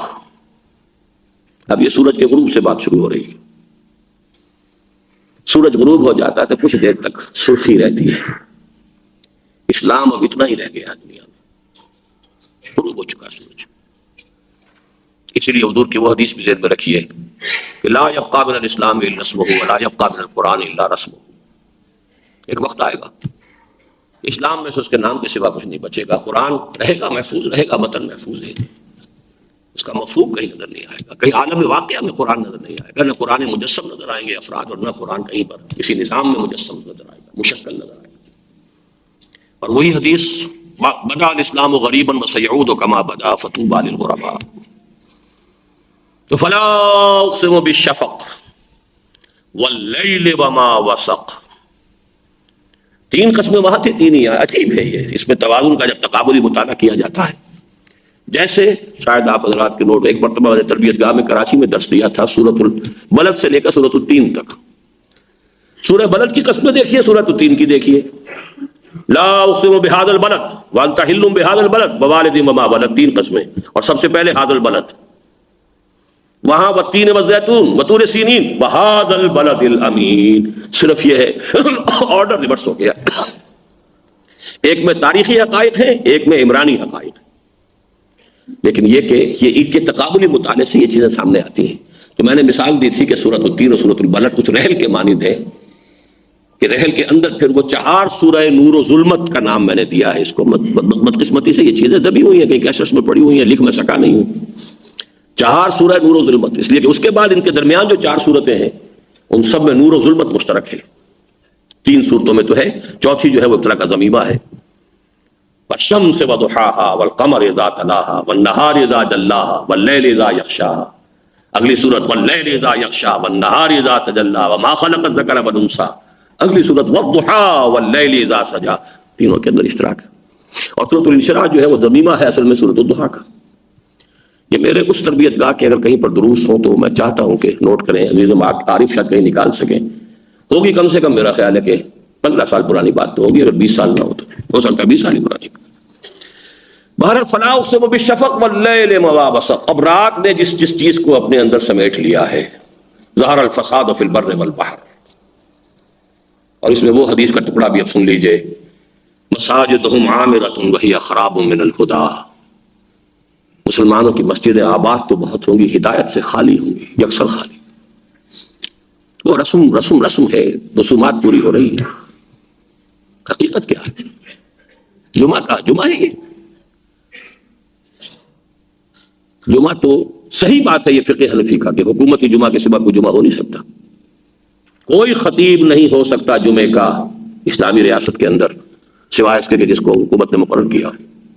ایک دیوانہ صاحب یہاں پہ پھرا کرتا تھا، فوت ہو گیا اب، بہت عرصے تک لاہور میں اس نے اس کا شور مچایا۔ ہمارے یہاں ایک دیوانے اور آئے تھے حیدرآباد دکن سے، کافی عرصے ہمارے پاس ٹھہرتے تھے، وہ اسی موضوع کے اوپر تھے، یہ جمعے کیا، یہ تو ہمارے اجتماعات ہیں جو ہو رہے ہیں، چلیے کوئی شر تو نہیں ہے، چلیے کوئی نہ کوئی خیر ان سے وجود میں آ رہا ہے۔ اب جمعہ تو ہوتا ہے صرف دارالاسلام میں، امریکہ میں کہاں جمعہ ہو رہا ہے، کیسے ہو رہا ہے، کس اعتبار سے ہو رہا ہے، لیکن ہو رہا ہے، میں بھی جاتا ہوں جمعہ پڑھاتا ہوں۔ یہ کہ جا کے تقریر کرنے کا وقت ہے، لوگوں کو بتانے کا ہے، بہرحال اجتماع تو ہو رہا ہے، کچھ خیر جو ہے اس سے حاصل ہو جاتا ہے۔ جمعہ کسے کہتے ہیں؟ مکے میں کیوں جمعہ نہیں پڑھا محمد رسول اللہ نے؟ مدینے میں پڑھا، مکے میں تو نہیں پڑھا، آخر دار ارقم تو موجود تھا، جمعہ وہاں شروع کر سکتے تھے، نہ ہوتا مسجد حرام میں۔ بہرحال، اور آخری حصہ اس حدیث کا یہ ہے، علماءہم شر الناس تحت ادیم السماء، مسلمان کے علماء جو ہوں گے وہ آسمان کی چھت کے نیچے کے بدترین انسان ہوں گے۔ من عندہم تخرج الفتنۃ وفیہم تعود، انہی میں سے فتنہ برآمد ہوگا، انہی میں لوٹ جائے گا، یعنی فتنے پیدا کرنے کا سوا ان کا کوئی شغل نہیں ہوگا۔ یہ ہے واللیل وما وسق، تاریکی اس درجے طاری ہو چکی ہے، دین کی حقیقتوں کو اس نے اس طرح سمیٹ دیا ہے۔ لیکن والقمر اذا اتسق، وہاں والقمر سے بات شروع ہوئی تھی، والقمر اللہ والقمر واللیل اذ ادبر والصبح اذا اسفر، یہاں شام سے بات شروع ہوئی، فلا اقسم بالشفق واللیل وما وسق والقمر اذا اتسق، چاند بھی تو نکلتا ہے نا، روشنی بھی ہوتی ہے، پہلی رات کا چاند بھی ہے، دوسری کا بھی ایک وقت میں آتا ہے، 14ویں کا رات بھی آتا ہے، کچھ نہ کچھ روشنی ہو جاتی ہوگا۔ اس کے بعد وہ آیت ہے جس کو میں نہ معلوم کتنی مرتبہ کوٹ کیا ہے، لَتَرْكَبُنَّ طَبَقًا عَنْ طَبَقٍ، اب جو چڑھائی تم چڑھو گے بعد میں آخر زمانہ میں وہ درجہ بدرجہ ہوگی، وہ بات نہیں ہو سکتی۔ خورشید نبوت و رسالت وہ تو محمد رسول اللہ کا تھا، اور وہ ایک دم جیسے صبح آتی ہے تو پوری دنیا روشن ہو گئی۔ وَالصُّبْحِ إِذَا أَسْفَرَ كَلَّا وَالْقَمَرِ وَاللَّيْلِ إِذْ أَدْبَرَ وَالصُّبْحِ إِذَا أَسْفَرَ إِنَّهَا لَإِحْدَى الْكُبَرِ نَذِيرًا لِلْبَشَرِ لِمَنْ شَاءَ مِنْكُمْ أَن يَتَقَدَّمَ أَوْ يَتَأَخَّرَ، لیکن اس کے برعکس فَلَا أُقْسِمُ بِالشَّفَقِ وَاللَّيْلِ وَمَا وَسَقَ وَالْقَمَرِ إِذَا اتَّسَقَ لَتَرْكَبُنَّ طَبَقًا عَنْ طَبَقٍ، یہ ترکبن طبقا عن طبق، یہ ہے اصل میری پوری گفتگو کا خلاصہ۔ درجہ بدرجہ ہوگا، ہماری کامیابی اس میں ہے کہ لگے رہیں، اپنا تن من لگا دیں، اس کو کسی منزل تک پہنچا دینا یہ ہمارے نا اختیار میں ہے، ایسا کوئی خناس اپنے دماغ میں کسی کو بھی آنے نہیں دینا چاہیے، اسی سے 100 طرح کے فتنے پھوٹتے ہیں۔ اس کے بعد کچھ چند باتیں وہ ہیں کہ جو میرے ذاتی قواعد، جیسے شروع میں نے کہا تھا، ایک تو یہ کہ وہ غلطی جس کا میں نے عرض کیا تھا کہ اعتراف، جمعہ 27 نومبر کی تقریر میں جو میں نے بعض باتیں جماعت اسلامی کے اجتماع میں کہی ہیں وہ میرے نزدیک میری غلطی ہے جو مجھے نہیں کہنی چاہیے تھی، اور اس کا اثر ہوا ہے کافی ہمارے ساتھیوں پر. سب سے زیادہ تو میری اپنی اہلیہ مجھ سے خفا ہوئی اور لڑی. بہرحال اور بھی لوگوں کی طرف سے باتیں آئی ہیں. تو وہ معاملہ ایسا ہے اصل میں عرض کر دوں اس میں. السلام علیکم سامعین، ڈاکٹر اسرار احمد صاحب کے مزید بیانات سننے کے لیے ہمارے چینل صدائے ایمان کو سبسکرائب کیجیے.